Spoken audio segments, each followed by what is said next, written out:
Bonjour à toutes et à tous, et je vous souhaite la bienvenue au nom de toute l'équipe. Nous sommes également ravis de vous accueillir aujourd'hui au nom de 3 entités fribourgeoises qui sont actives dans le domaine de l'énergie. Donc tout d'abord le club Environnement, Énergie, Sécurité, qui est représenté par Werner Alter, que vous verrez tout à l'heure, qui organise des événements autour de ces 3 thématiques pour ses membres. Ainsi que le Building Innovation Cluster, représenté par Blaise Claire, que vous verrez aussi tout à l'heure, qui organise également des événements et monte des projets pour et avec ses membres dans le domaine plutôt de la construction durable. Et pour finir, le programme de formation continue Énergie FR, représenté par moi-même, Sophia Marazzi, qui organise des formations et des événements dans le domaine de l'énergie, aussi bien pour des professionnels que pour des collectivités publiques comme les communes, que aussi pour un plus grand public. Comme ce soir, nous avons un public a priori plutôt mixte. D'ailleurs, Énergie FR est aussi dans les coulisses de la plateforme Agenda Énergie Suisse Occidentale, où vous pouvez en fait trouver tous les événements et les formations autour de l'énergie dans toute la Suisse occidentale. Donc si ça vous intéresse, vous savez où les trouver. Donc, puisque nous avons des centres d'intérêt très proches, nous avons décidé de réunir nos forces ce soir pour vous offrir cette conférence. Donc je vais tout de suite passer la parole à nos intervenantes et intervenants. Le premier sera Serge Bochung qui va nous dresser le panorama de la situation énergétique à Fribourg. Je vous rappelle juste encore qu'à la fin, nous avons prévu un petit moment d'échange avec vous. Donc n'hésitez pas, à mesure des interventions, à noter vos questions, vos inputs que vous pourrez ensuite nous partager. Il y a aussi un micro qui va circuler dans la salle à ce moment-là. Et puis nous conclurons aussi par un apéritif dînatoire après la conférence qui sera aussi l'occasion de continuer les échanges entre vous et avec les intervenants et intervenantes. Voilà, je vous remercie. Je vous souhaite une excellente conférence et je passe la parole à Serge. Mesdames, Messieurs, bonsoir. Je vais vous présenter brièvement le panorama de la situation dans le canton de Fribourg, où on voit déjà pour commencer ici les besoins énergétiques en Suisse, qui sont représentés en grande partie par des produits pétroliers, du gaz, de l'électricité également et d'autres ressources renouvelables, qui couvrent dans les énergies fossiles à peu près 60% des besoins énergétiques du pays. Si on y ajoute la partie nucléaire, qui est à peu près 40% de la production d'énergie électrique en Suisse, qu'on retrouve en partie dans la zone rouge qui se trouve sur le graphique. Donc on arrive à plus de 70% d'énergie qui représente une dépendance énergétique vis-à-vis des produits des pays étrangers. Donc on parle aujourd'hui d'indépendance énergétique pour la Suisse, on verra qu'il y a quand même pas mal de boulot. Pour le canton de Fribourg, c'est assez similaire puisqu'on a 53% d'énergie qui vient des produits pétroliers, 12% qui vient du gaz naturel. 23% correspond à la partie électricité qu'on consomme dans le canton, donc on voit les proportions sont assez similaires à celles qu'on retrouve en Suisse. Vous avez sur ce graphique l'évolution souhaitée de la Confédération au travers des perspectives énergétiques 2050+. En fait, ce sont les objectifs qui ont été également mis en votation en mai 2017, qui ont été acceptés à près de 60% par la population suisse, qui ont également été renforcés ces dernières années par différents textes légaux et qui sont également maintenant encore rediscutés en partie par le Montel Erlas au niveau de la Confédération et le Wind Express au niveau des chambres fédérales. On y voit notamment sur ce graphique une évolution qui va dans le sens de réduire sensiblement la consommation d'énergie jusqu'en 2050. On y voit également le fait que les combustibles fossiles vont pratiquement disparaître, toujours d'ici 2050, et une électrification qui va être de plus en plus croissante de notre société. Juste encore peut-être, je vous parlais des discussions qu'il y a au niveau des chambres fédérales. Les chambres fédérales visent aujourd'hui, sur certains domaines, à reprendre des objectifs qui étaient prévus pour 2050, à les reprendre pour 2035. Donc 2035, c'est demain, hein. Ce qui veut dire que si on veut atteindre certains objectifs ambitieux jusqu'en 2035, il ne va pas falloir se lever tard demain matin. Voilà, en résumé, on peut dire la chose suivante, c'est qu'on souhaite la décarbonation du système par la sortie des énergies fossiles, la sécurisation de l'approvisionnement énergétique, une forte réduction de la dépendance aux énergies fossiles, la valorisation des ressources indigènes, on va être obligé pour arriver à ces résultats, une électrification importante de la société pour la substitution en grande partie des ressources fossiles, que ce soit pour la mobilité, mais également pour les installations de chauffage, Il faudra bien entendu fournir un prix compétitif pour que notre économie continue à bien fonctionner.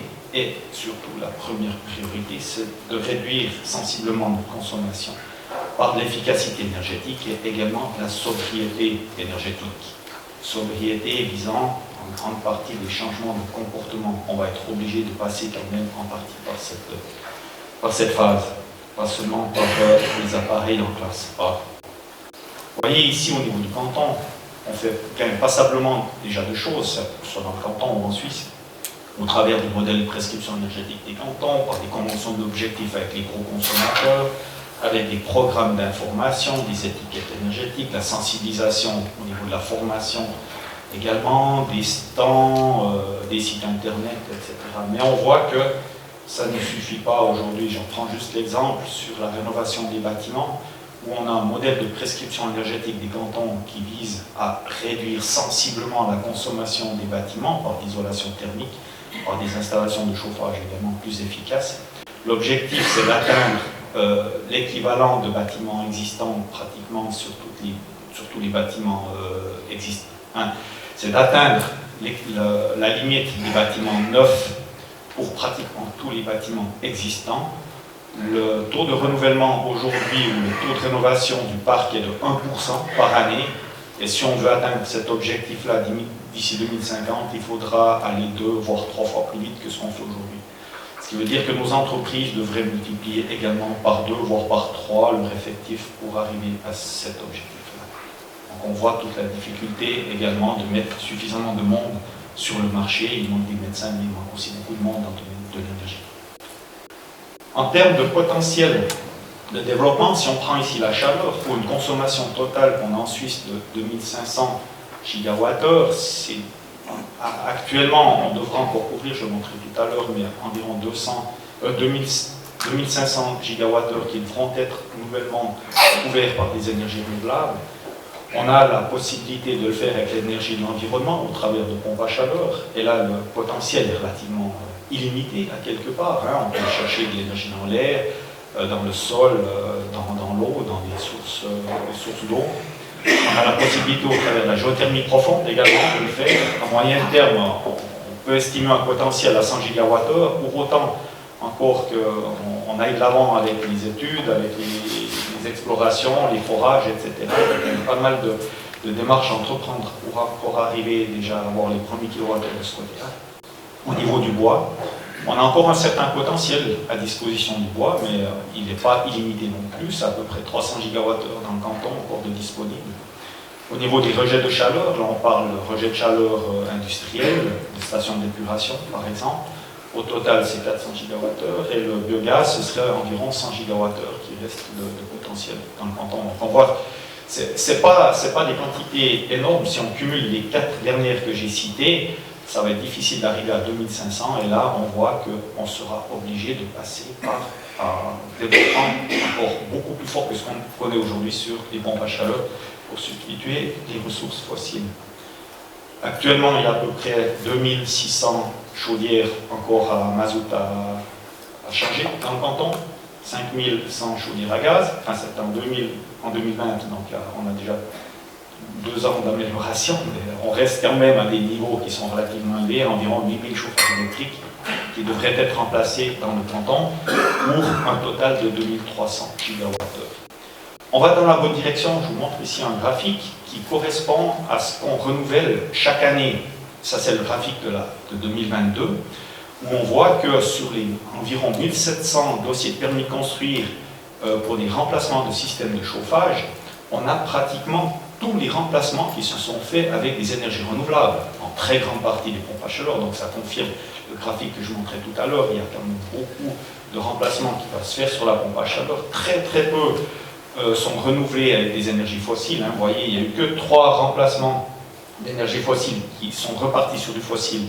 C'est 3. Pour le gaz, il y a eu 12 qui sont partis dans le remplacement avec du gaz, mais sinon la quasi-totalité ont été maintenus avec des énergies renouvelables. Mais on va trop lentement encore dans ce niveau de renouvellement, puisque en faisant ces mesures-là, on est à 100 gigawattheures par an. Pour atteindre les 2300, il faudra 23 ans, ce qui est beaucoup trop pour atteindre le résultat. Donc il faudra accélérer le processus si on veut vraiment y arriver. Si on prend maintenant le potentiel d'électricité indigène, où là on a une consommation totale de 1800 gigawattheures, vous verrez tout à l'heure, il faut qu'on couvre encore à peu près 1000 gigawattheures dans le canton de Fribourg si on veut une autonomie de ce côté-là.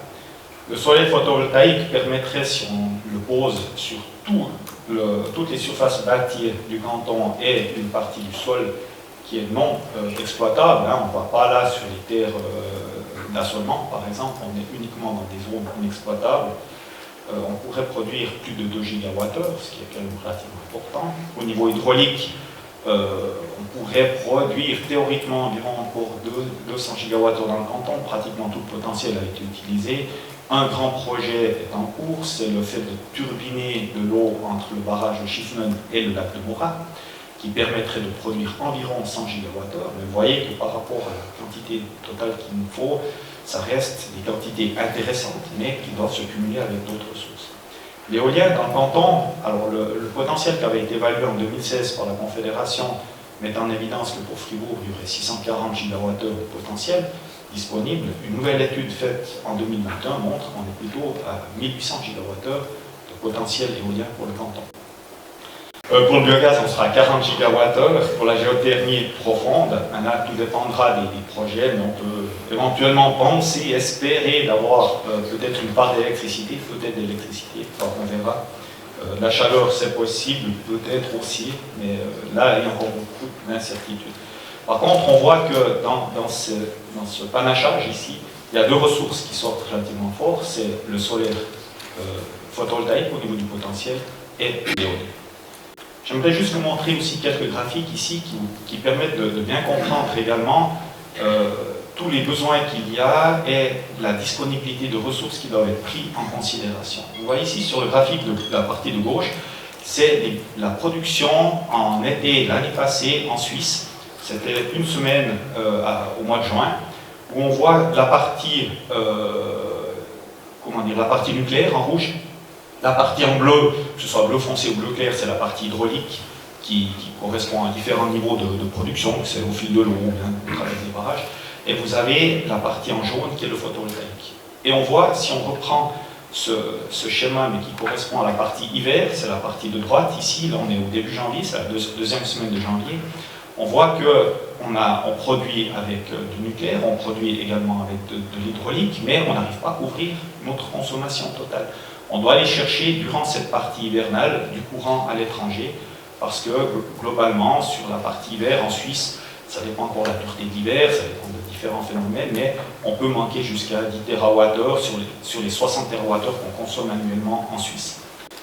Si maintenant je regarde ce qui se passe dans certains pays qui nous entourent pour la partie été, vous voyez ici, dans la partie, le graphique, le deuxième graphique, c'est la partie en Allemagne, où on voit qu'en été, il y a quand même une petite partie de nucléaire. Vous avez toute la partie qui se trouve en vert, c'est le biogaz, la biomasse.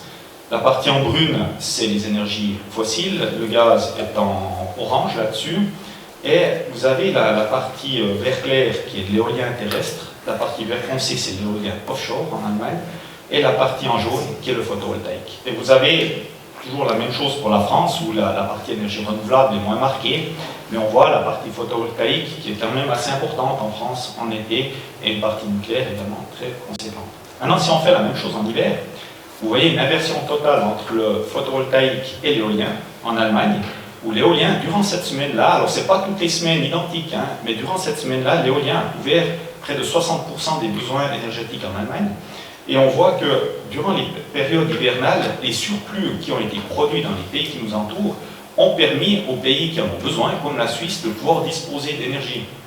Donc, à quelque part, à certains moments quand même de cet hiver, où on avait quand même des problèmes de pénurie, je vous le rappelle, on risquait quand même certains dégâts en Suisse selon la dureté, selon les disponibilités, on peut quand même être assez satisfait d'avoir qu'il y ait eu des surproductions dans les pays qui nous entourent, et notamment grâce à différentes énergies renouvelables. Donc on voit, elles ne sont pas forcément disponibles tout le temps, ces ressources. On voit que le solaire photovoltaïque, en été, il est bien disponible, en hiver, il ne l'est pas. D'ailleurs, le photovoltaïque, c'est 80%, 75 et 80% dans le semestre. Là, vous avez les besoins énergétiques pour la Suisse, pour le canton de Fribourg, où on voit que la part énergie renouvelable ou une production d'électricité de 40 et quelques pourcents, ça dépend de l'hydraulicité durant l'année, et que vous avez encore une part photovoltaïque qui commence à devenir de plus en plus importante dans le canton. En été, elle peut aller représenter jusqu'à 15% de la consommation, donc c'est pas rien du tout, hein, ça commence à être assez croissant, mais on est passablement encore sur l'énergie hydraulique dans le canton. Donc en résumé, j'arrive à ma conclusion. Les objectifs de politique énergétique sont réalisables. On voit qu'on arriverait à couvrir nos besoins, mais ça nécessite quand même une certaine rigueur dans la mise en œuvre. Qu'une indépendance énergétique est plus ou moins possible, mais que le système aura toujours besoin d'échanges d'énergie entre les pays. Il y en aura toujours. Mais on arrive quand même à une certaine indépendance. Et un élément important, c'est que le rythme de production d'électricité par des énergies renouvelables doit rapidement augmenter, et en particulier pour l'hiver. Ça, c'est une urgence. Aujourd'hui, la situation qu'on a connue cet hiver, elle va perdurer pour les prochains hivers. Que ce soit Suisse Grid, la Confédération, tous les spécialistes penchent sur 5 ans, voire 10 ans, jusqu'à ce qu'on stabilise tout le système. Mais pour ça, il va falloir qu'on mette en œuvre des productions durant cette période. Et la rénovation des bâtiments va également devoir être accélérée de manière massive, comme je l'ai dit. Et pour faire tout ça, il manque aujourd'hui cruellement de main-d'œuvre qualifiée, de personnel qualifié, de main-d'œuvre pour assurer toute la transition énergétique. Voilà, merci beaucoup pour votre attention. Voilà, bonsoir à toutes et tous. Alors effectivement, je vais vous parler de micro-turbinage ou de petite hydraulique. Donc de quoi parle-t-on quand on parle de petite hydraulique? On a déjà évoqué tout à l'heure certaines catégories de centrales. Donc il y a des centrales hydrauliques au fil de l'eau, des centrales de dérivation, hein, typiquement les barrages, et des centrales de dotation, ou qui est des barrages, hein, qui turbinent le débit résiduel, et un quatrième volet qui sont des centrales intégrées à des réseaux d'eau. Mon domaine de compétences s'orientant vers les infrastructures publiques de gestion des eaux, c'est principalement sur ces aspects-là que je vais vous parler ce soir. Et si on regarde en fonction donc, des tailles des centrales, donc on a ces notions de microcentrales, de picocentrales, qui s'éloignent des grandes centrales hydroélectriques, des grands barrages hydrauliques qu'on connaît dans le canton et partout en Suisse. Voilà ce qui est évoqué, un petit extrait du plan sectoriel de l'énergie par rapport au potentiel de développement de l'énergie hydroélectrique. Et donc on remarque ici, j'ai mis en évidence le fait que selon l'étude de l'OFED, donc ça c'est tiré vraiment du plan sectoriel de l'énergie, le potentiel fribourgeois pour la petite hydraulique est de 40 gigawattheures par an. Et ça, ben voilà, c'est l'étude de 2012 de l'OFED qui le mentionne, sauf que depuis, les conditions cadres liées à la force hydraulique ont changé. À savoir qu'il y a une nouvelle loi sur l'énergie qui est entrée en vigueur en janvier 2018. Et donc l'ancien mode de rétribution qui coûtant est devenu le système de rétribution de l'injection, mais qu'en fait, plus aucune nouvelle installation ne peut intégrer le système de rétribution de l'injection à partir de 2023, donc on y est. Et puis les nouvelles installations de petites hydrauliques ne reçoivent pas de contribution d'investissement. Tout ça a amené l'OFED à revoir le chiffre global pour la Suisse, qui était estimé en 2012 à 1600 gigawattheures par année. Il a été actualisé à 770 gigawattheures, donc pratiquement la moitié. Donc si on revient sur ce qui est prévu dans le potentiel dans le canton, si on met le même ratio, ben voilà, c'est plus 40 gigawattheures par année, c'est plus que 20 gigawattheures du fait du changement des conditions cadres.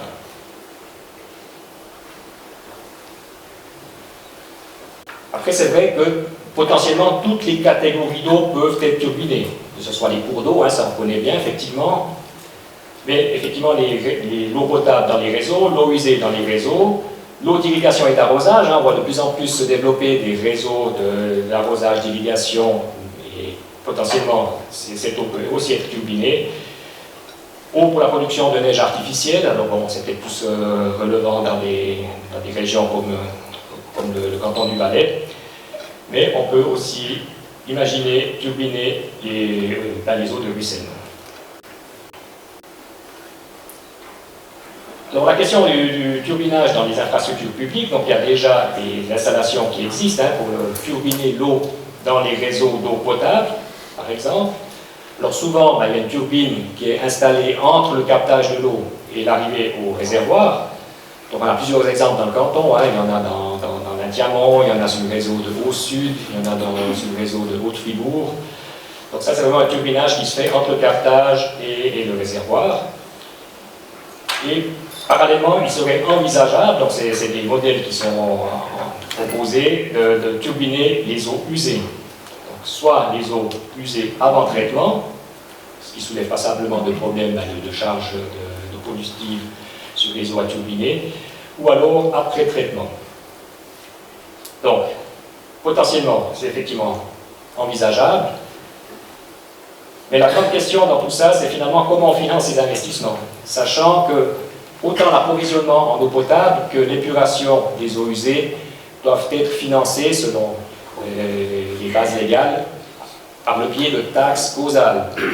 Et ces taxes causales, elles sont pour la tâche d'approvisionnement d'eau et d'épuration des eaux. Donc c'est une vraie question qui se pose de plus en plus, typiquement du côté de la surveillance des prix, de dire oui, mais vous ne pouvez pas intégrer une installation le financement d'une installation de turbinage dans votre tarification.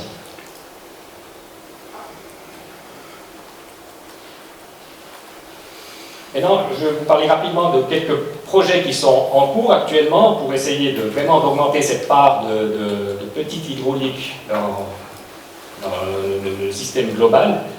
Donc tout d'abord, un petit projet qui est développé par la HESSO, principalement Valais, où l'idée est d'introduire directement dans les réseaux d'eau potable des toutes petites turbines, vous voyez, ici 5 kW, c'est vraiment pas énorme, et dans le but de remplacer dans tous les réseaux d'eau les réducteurs de pression. Parce que c'est vrai que, voilà, à l'heure actuelle, on a beaucoup de réducteurs de pression qui sont installés, et qu'est-ce qu'on fait? On ne fait que dissiper l'énergie sans la récupérer. Donc l'idée c'est d'avoir, on est vraiment dans la pico-turbine, mais c'est effectivement un potentiel intéressant. Par contre, la difficulté, c'est que vous avez vraiment un élément qui est en contact avec l'eau potable. Et l'eau potable est une denrée alimentaire qui doit vraiment être surveillée et qui doit être exempte de toute contamination. Donc là, c'est vraiment un défi pour les développeurs d'avoir des matériaux en contact avec l'eau potable qui n'auront aucune influence sur la qualité de l'eau, y compris les lubrifiants. Donc voilà, c'est vraiment là-dessus que se joue ce projet, mais il y a vraiment un potentiel. Par exemple, dans la ville de Fribourg, vous connaissez tous certainement la ville, donc vous avez une dénivelée assez importante entre l'ensemble de la ville et la basse ville. Vous avez pratiquement 50 mètres de dénivelé, ce qui représente donc une différence de pression d'environ 5 bars. Et effectivement, ces 5 bars sont actuellement évaporés par un réducteur de pression. Donc il a été évalué qu'en installant une picoturbine, comme on a vu tout à l'heure, il serait envisageable de produire environ 20 000 kWh par année, donc la consommation de 4 à 5 ménages.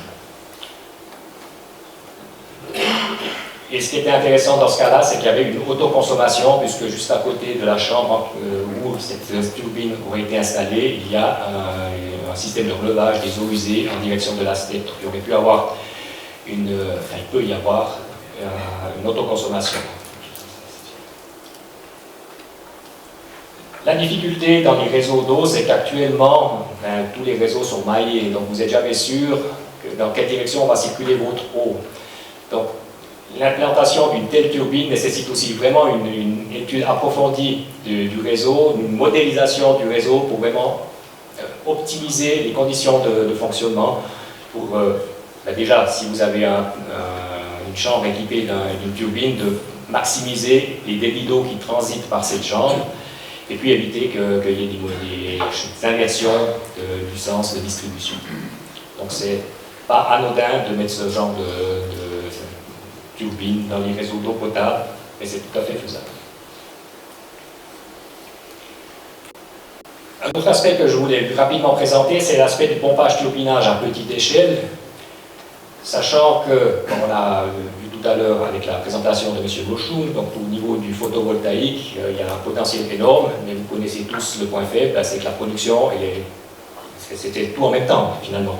Et l'idée, c'est de pouvoir stocker d'une manière ou d'une autre cette énergie excédentaire qui est produite.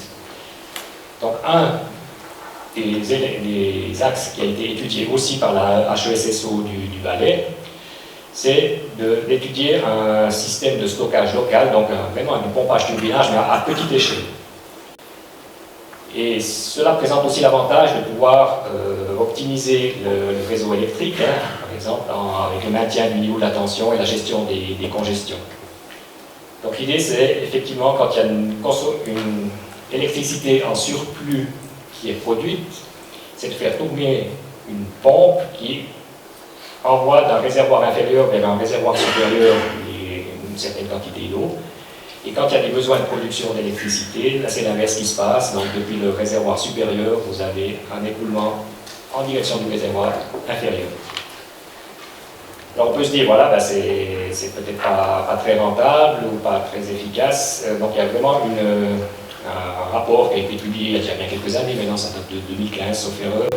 C'est intéressant parce qu'ils ont réussi à démontrer que même avec une chute d'eau c'est presque anecdotique, de 14 mètres, ils arrivaient à avoir quelque chose de rentable. Voilà pour le pompage turbinage à petite échelle. Et si on va encore plus loin, un projet qui est aussi actuel, c'est de décliner finalement cette idée de pompage-turbinage en utilisant des infrastructures urbaines existantes ou nouvelles à construire.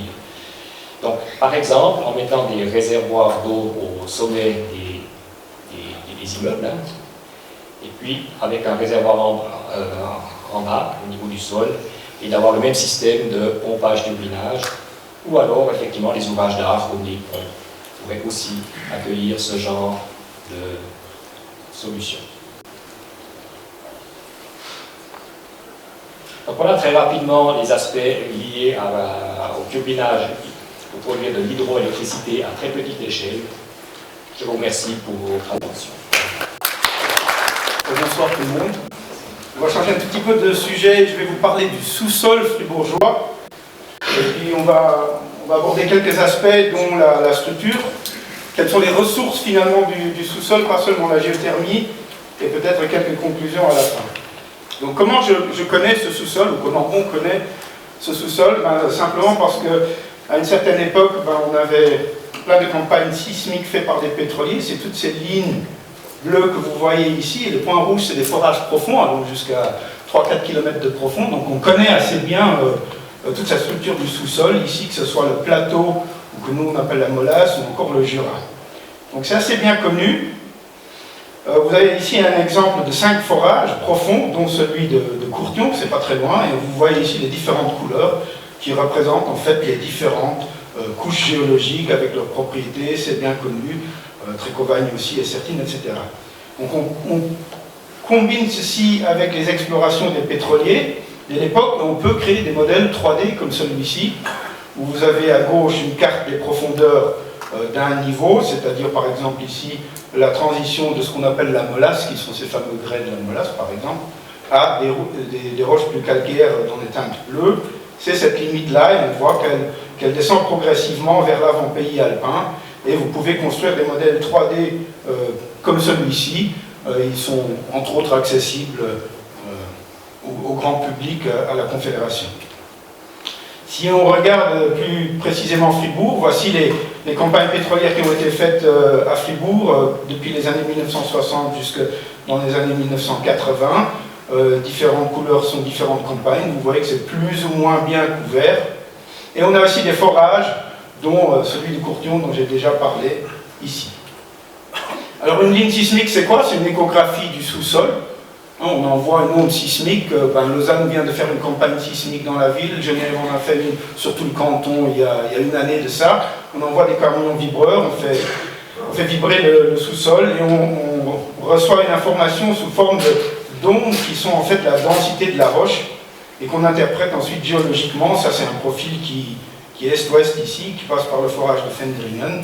On a tout ce qui est en gris, avec la limite jaune ici, ce qui est la fameuse molasse, dessous de roches plutôt carbonatées, et puis ensuite on passe dans du granit et autre chose. Et les lignes rouges, c'est des cassures, les fameuses failles, comme la fameuse zone de Fribourg ici, dont on va encore voir un aspect tout à l'heure. Donc, combiné avec les forages, on a une très bonne connaissance en fait du sous-sol. On peut faire une carte géologique d'un horizon. Ici, j'ai pris un horizon particulier, on en reparlera tout à l'heure, le top Lias, c'est un âge. Et vous voyez que ça descend de moins 600 mètres à moins 5 km dans toute la région de Fribourg. Vous avez des lignes noires ici qui sont des cassures, hein, parce que ces roches sont affectées par les cassures que je vous ai montrées tout à l'heure. Alors si on regarde le forage de Courtillon, voici un détail, on peut là-dedans mettre en évidence différentes roches avec différentes propriétés ou différentes ressources. On pourrait par exemple imaginer faire de la géothermie profonde ici, je reviendrai encore là-dessus tout à l'heure. Tout en bas, on a probablement des grès avec des gaz dedans. Il a été évoqué de faire une séquestration de CO2 dans ces niveaux ici tout en bas, qui sont des niveaux calcaires. Les fameux gaz de schiste qui sont là. Ça, c'est le fameux Lias, la carte que je vous ai montrée tout à l'heure.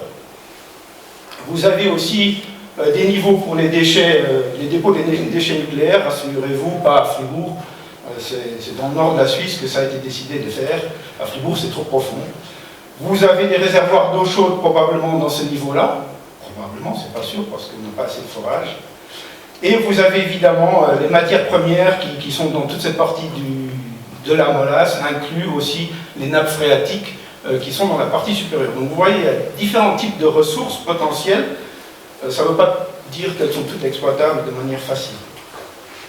Alors, si je prends un exemple, voici un profil géologique, donc fait à partir des forages et des lignes sismiques. Vous avez les différentes couches géologiques. Vous voyez ici sa localisation. On va jusqu'au cousin Baire.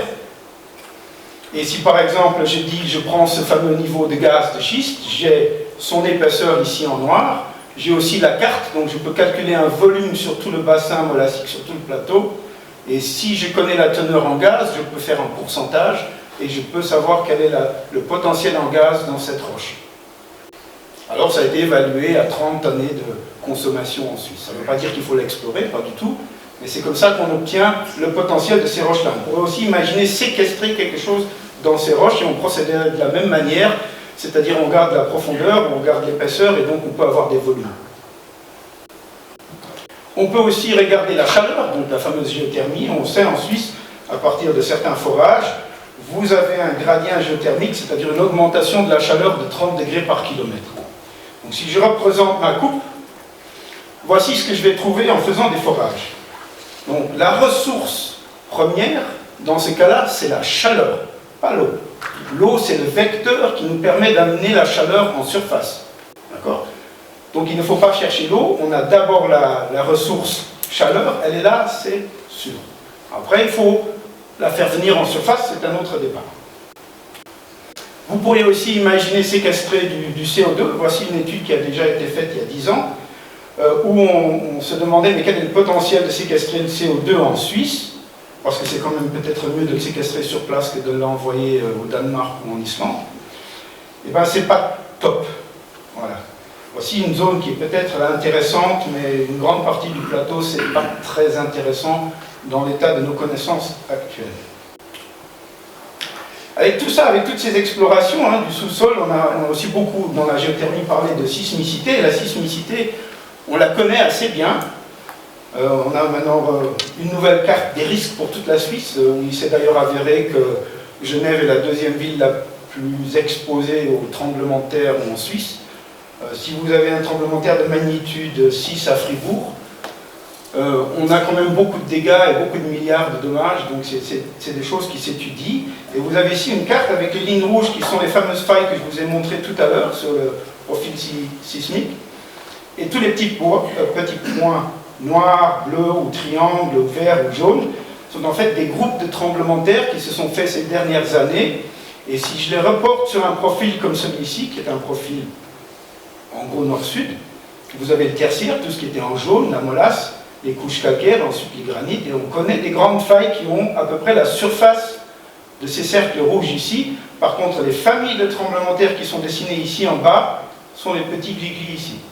Donc des pets de mouches là, que vous voyez, c'est des tremblements de terre qu'il y a eu à Fribourg, Marly, magnitude 4.2, 1999. C'est à peu près cette taille de faille ici qui générerait un tremblement de terre magnitude 4. Donc on sait où ils sont, on sait comment ça fonctionne, on ne peut pas les prédire, mais si on fait par exemple un projet géothermique et qu'on n'a pas la porosité pas l'eau, on peut créer artificiellement de la porosité en faisant ce qu'on appelle l'hydrofracturation ou de la stimulation. Dans le cas de l'hydrofracturation, vous injectez de l'eau sous pression et vous créez des fractures. Et vous les remplissez avec des microbilles ou du sable pour que la fracture reste ouverte une fois que vous avez arrêté de pomper. Ou bien, vous partez de l'idée qu'il y a déjà des fractures existantes partout et vous les déplacez légèrement en injectant de l'eau et la porosité est auto-soutenue en quelque sorte et ensuite le liquide il peut circuler. Le liquide, ce sera de l'eau et donc il pourra se réchauffer, donc vous faites une circulation dans votre réservoir. C'est une technique connue, maîtrisée, qu'on peut combiner avec nos connaissances de la sismicité pour ne pas aller faire ça dans un endroit comme la fameuse zone de Fribourg, où il y a des tremblements de terre, donc il faudrait plutôt faire ça à côté. Donc c'est toutes des études qu'on connaît, on a une très bonne idée de la géologie générale, de la sismicité et des grandes cassures, mais il faudrait, si on fait un projet, pour une ressource, affiner cette étude. Donc comme je vous le disais, le potentiel des hydrocarbures, oui, il y en a, hein, il ne faut pas dire qu'il n'y a pas. Après, si on veut l'exploiter, c'est une décision politique. La séquestration de CO2, c'est... Ouais, je ne suis pas sûr que c'est bon. La géothermie, certainement. On peut aussi faire du stockage de chaleur. Ça, c'est aussi une possibilité. Et toutes ces choses-là se basent sur notre connaissance du sous-sol. Et si vous allez de l'avant avec un projet, il faut faire des campagnes sismiques 3D, comme ce qui a été fait à Genève et à Lausanne. Il faudra faire des forages et la sismicité, il faut faire du monitoring en cours de route. Et pour que ceci soit possible, il faut des conditions cadres. Il faut une loi cantonale sur le sous-sol. Fribourg en a fait une, mais qui n'est pas encore passée au Grand Conseil, maintenant depuis 8 ans qu'elle est faite. Il faut savoir que ces projets géothermiques sont subventionnés à 60% par l'OFEF. Un projet comme ça, ça coûte entre 70 et 100 millions. Donc vous recevez quand même sur 100 millions, 60 millions de l'OFEF.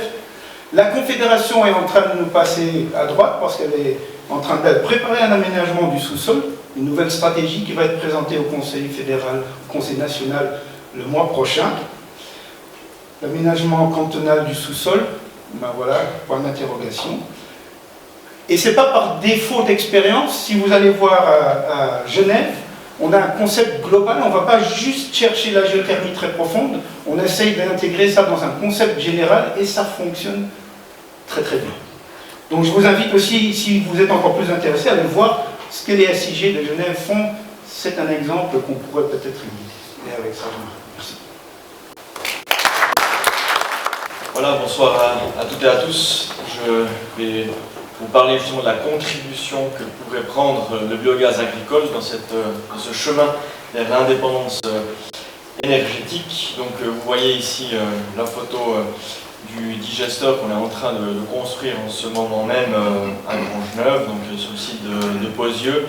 Peut-être en quelques mots, vous voyez ici la génisse à l'avant-plan. Donc l'idée c'est de valoriser les lisiers, fumiers et autres sous-produits de l'agriculture, si possible sur place, en les transportant le moins possible, en faisant travailler des bactéries qui transforment cette matière, ou disons qui en produisent du méthane, avant de l'épandre sur les champs, comme on le fait traditionnellement avec le lisier.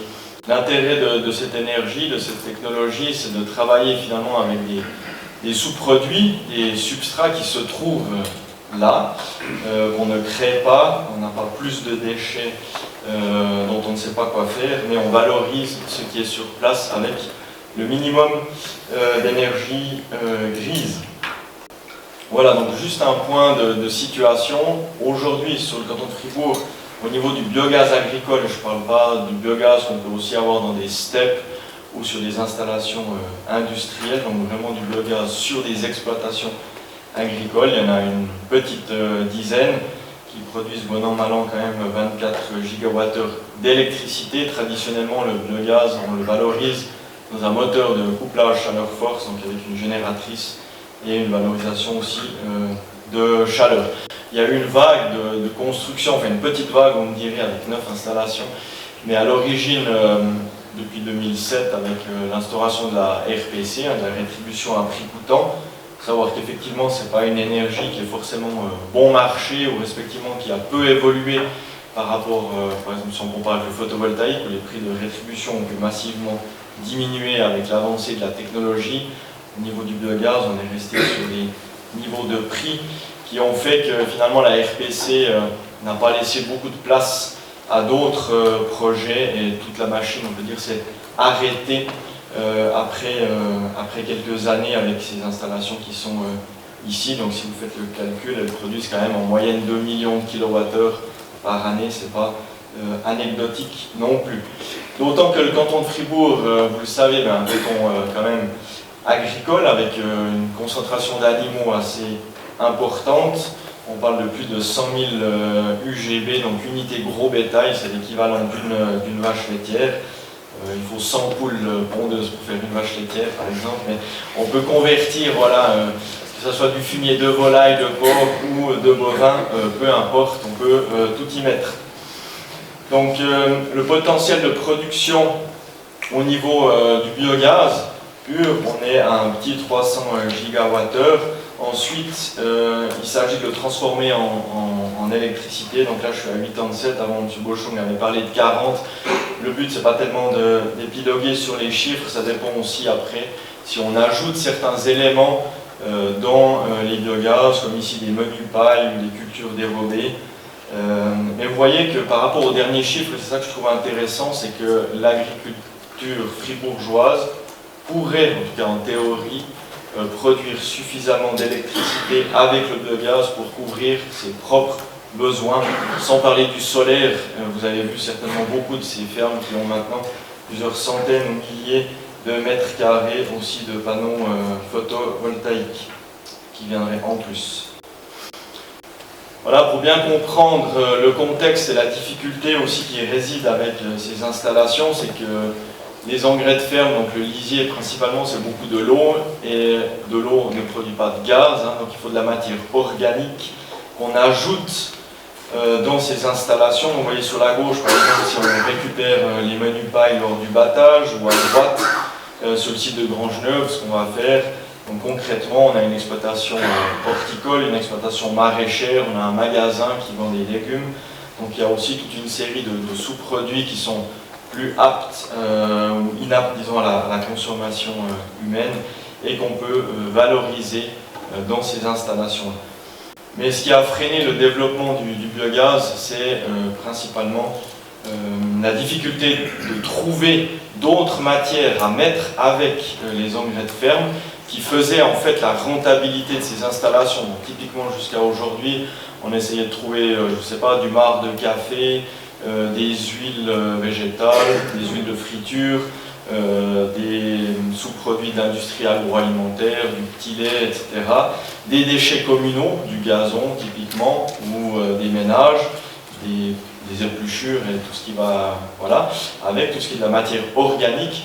Et finalement, ce marché-là est relativement sec, et puis on ne veut pas non plus transporter des déchets sur 10 km, c'est vraiment pas le but. Et ce qu'on ne veut pas non plus en Suisse, ni à Fribourg, c'est cultiver des plantes énergétiques, typiquement comme en Allemagne, faire des milliers ou même des millions d'hectares de maïs ou d'herbes pour non plus les affourager aux animaux et produire des denrées alimentaires, mais les mettre directement dans un digesteur.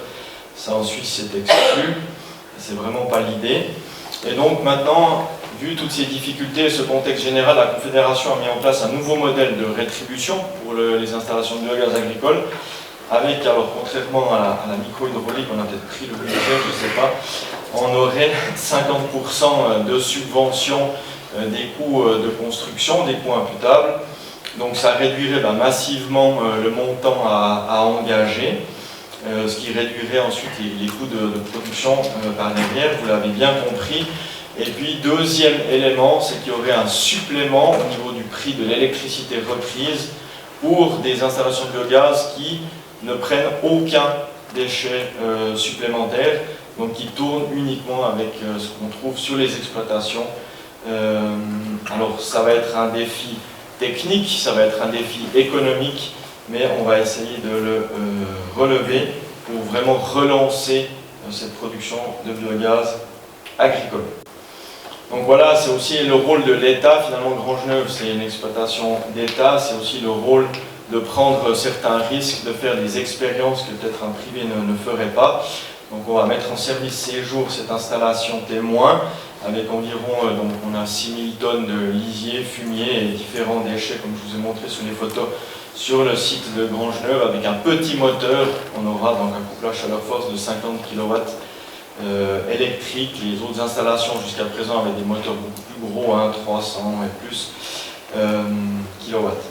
Et puis ce qui nous a aussi motivé, intéressé à mettre en place une installation de biogaz, parce que Grangeneuve n'est pas là pour prendre la place des privés, c'est que finalement on a été contacté par la Haute École aussi d'agronomie de Zollikofen, la RAFEL, qui est en train de développer un prototype pour pré-traiter le lisier et essayer de doubler la production de gaz du lisier. Parce qu'évidemment, ce qui sort d'une vache, c'est ce qu'elle n'a pas réussi à digérer elle-même, donc du coup ça veut dire que c'est aussi un peu compliqué à digérer. Il faut essayer d'améliorer cela, et là ils ont choisi ce pré-traitement thermique. Ça fonctionne en laboratoire, ça fonctionne à la RAFEL, et puis l'installation devrait arriver d'ici quelques jours ou semaines sur le site de Grangeneuve pour le test à grandeur nature.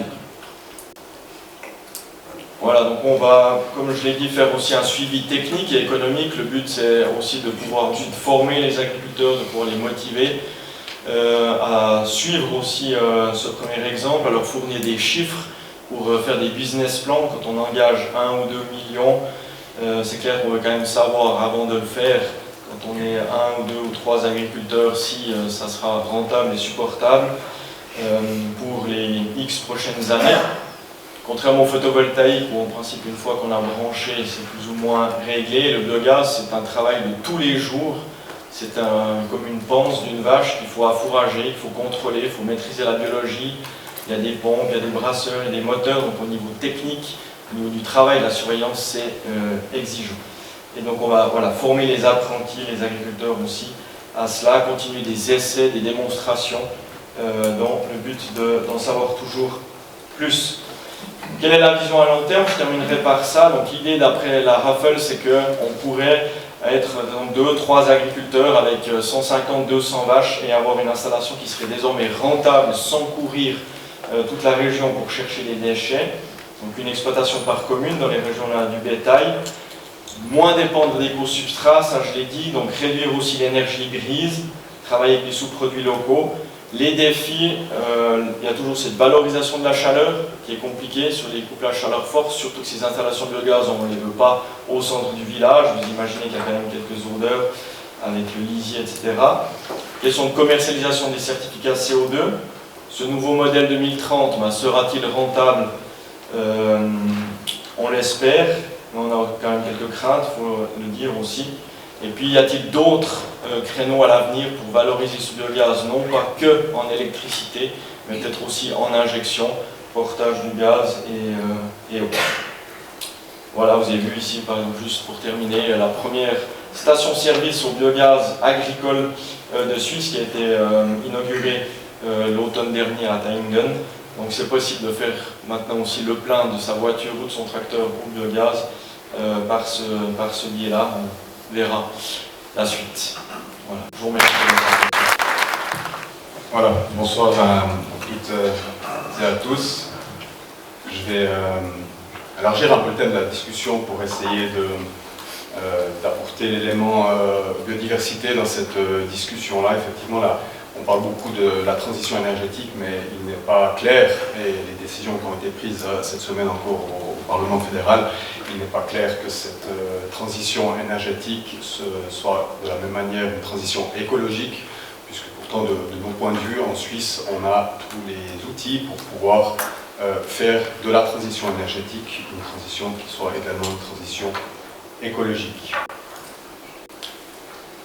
n'aurai pas sur le sommaire, mais je voulais commencer par ces quelques images, dont celle qui est en haut à droite, vous l'avez peut-être vue aujourd'hui dans La Liberté. Elle faisait suite à une décision du Parlement fédéral de faciliter l'installation de centrales solaires en milieu alpin, en déclarant en fait prépondérant sur tous les autres intérêts nationaux, y compris ceux de la biodiversité, de la nature et du paysage, l'installation de telles centrales solaires. C'est un énorme parc dont il est question. Ce revêtement noir que vous voyez sur les montagnes dans le Bintal sont une sorte de forêt de panneaux solaires. C'est un projet qui est à un niveau de développement relativement avancé. Est-ce qu'on doit faire ça ou pas? C'est une question à laquelle chacun pourra répondre. De mon point de vue, il y a d'autres possibilités. Vous voyez également à gauche une illustration que j'ai choisie car elle représente l'hydroélectricité. À nouveau, une des questions importantes avec l'hydroélectricité, c'est la quantité d'eau qui est laissée au fleuve entre le point de prélèvement et le point de rejet de l'eau, ce qu'on appelle le débit résiduel. Ces débits résiduels en Suisse devaient être assainis pour 2012, donc il y a plus de 10 ans. Actuellement, dans le canton de Fribourg, il y a entre 60 et 70% des débits résiduels qui ont été assainis. Ça signifie qu'il y a encore une grande partie des fleuves sur lesquels on n'a pas réglé cette question de l'eau qu'on doit laisser au fleuve pour qu'il puisse assurer ses fonctions écosystémiques. Et puis, le canton de Fribourg n'est pas le mauvais élève de Suisse à ce niveau-là. Il y a des cantons qui sont autour des 10 et 20%. Ce que vous voyez en bas sont les conséquences de l'absence de débit résiduel. À gauche, en bas, ce sont des images que nous avons prises nous-mêmes à la hauteur de la Tuffière, dans la Sarine. Et sur l'image à gauche, eh bien, on voit que le fond de la Sarine est complètement colmaté. C'est un colmatage qui intervient sur les fonds des rivières précisément lorsqu'il n'y a pas suffisamment de dynamique sur le fleuve. Et puis les conséquences de ce colmatage, c'est que les poissons, par exemple, conséquences sur l'ensemble de l'écosystème, mais les poissons ne peuvent plus se reproduire. Les associations de pêcheurs du canton de Fribourg ont constaté dans la petite Sarine des diminutions importantes du nombre de frayères. Donc les frayères sont des zones dans lesquelles les poissons vont se reproduire. Un poisson emblématique de la petite Sarine, de Naaz, d'ailleurs disparu de la petite Sarine, probablement pour ces raisons-là. Et vous voyez à droite la Tuffière, toujours à peu près au même niveau, et après une crue artificielle qui a été lâchée en 2016, sauf erreur de ma part, et vous voyez que le fond de la rivière est complètement lavé. Ça devrait être ça, son état naturel, et ce n'est de loin pas le cas.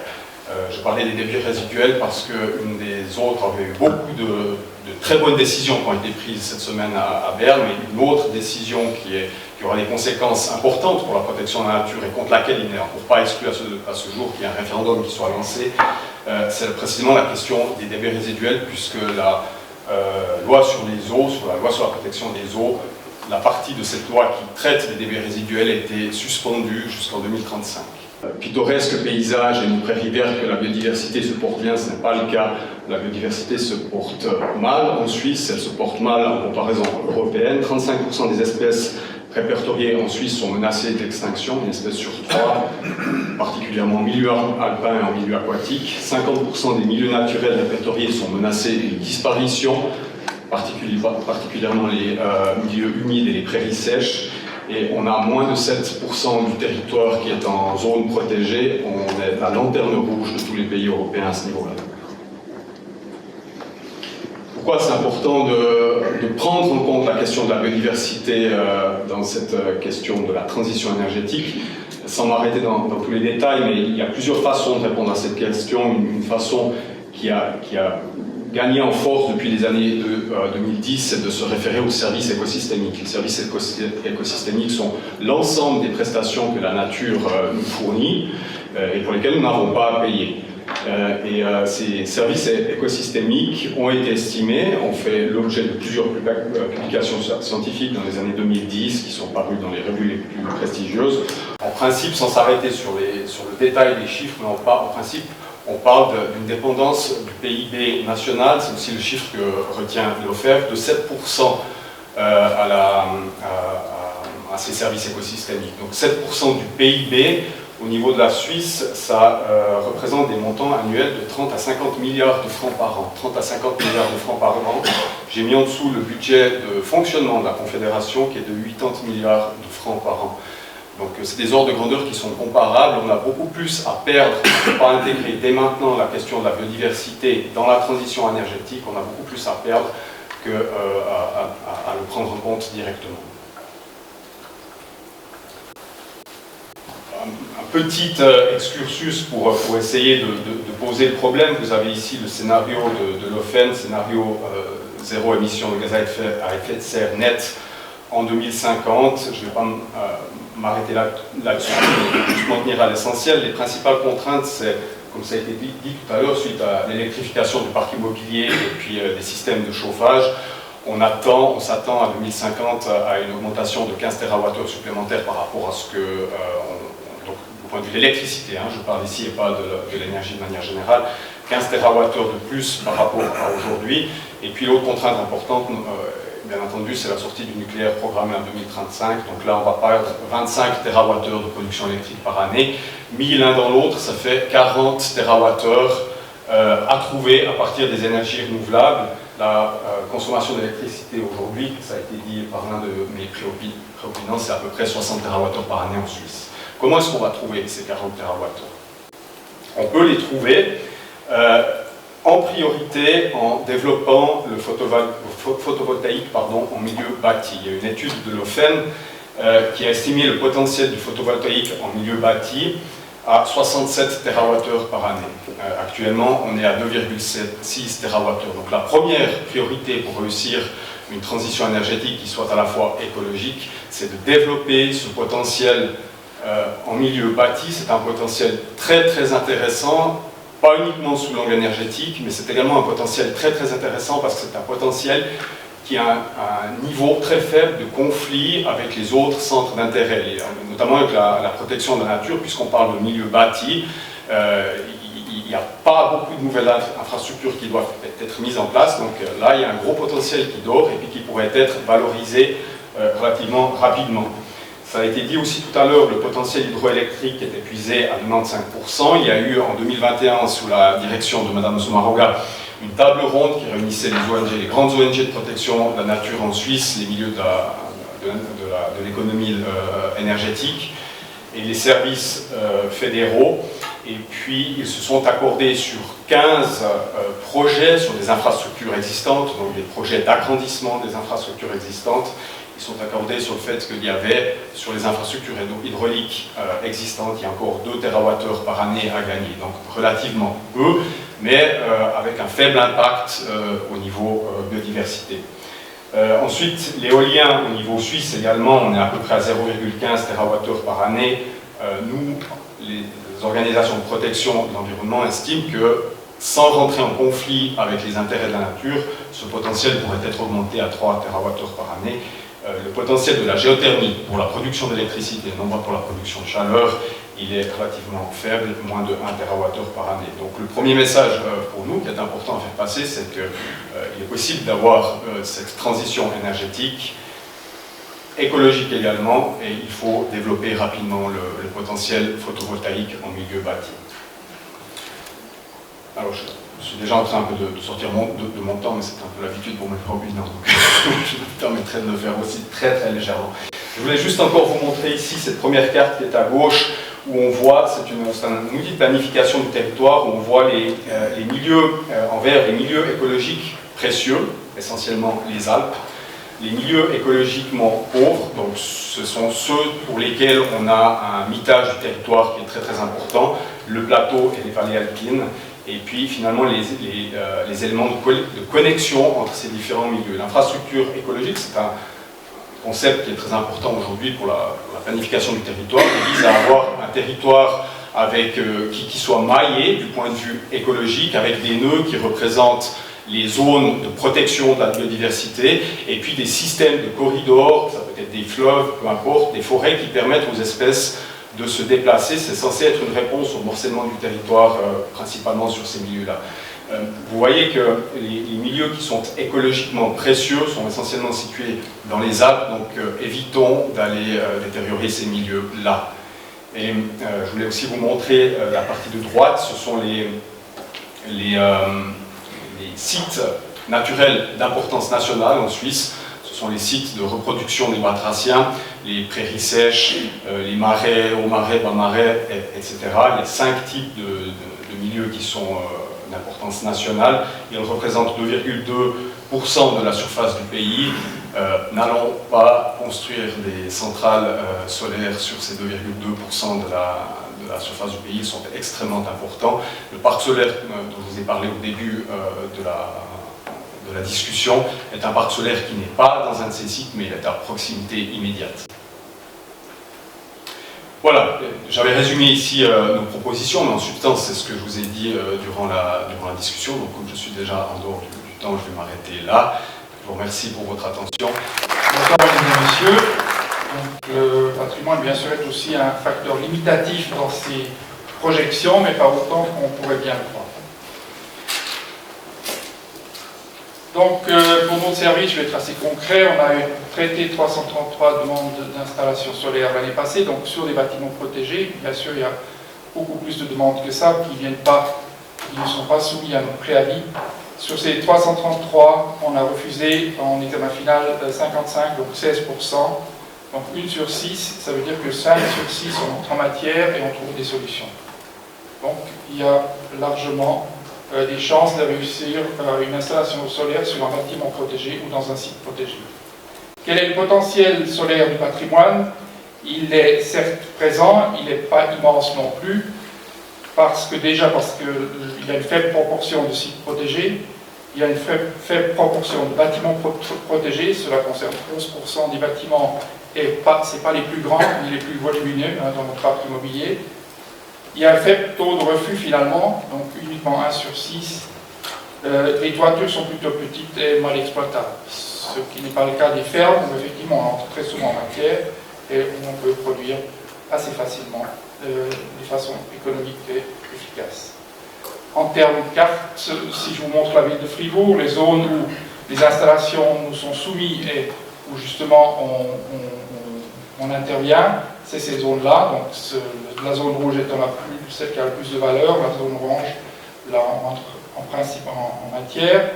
Tout le reste de la ville de Fribourg n'est pas soumis à la contrainte patrimoniale par rapport à l'installation de panneaux photovoltaïques.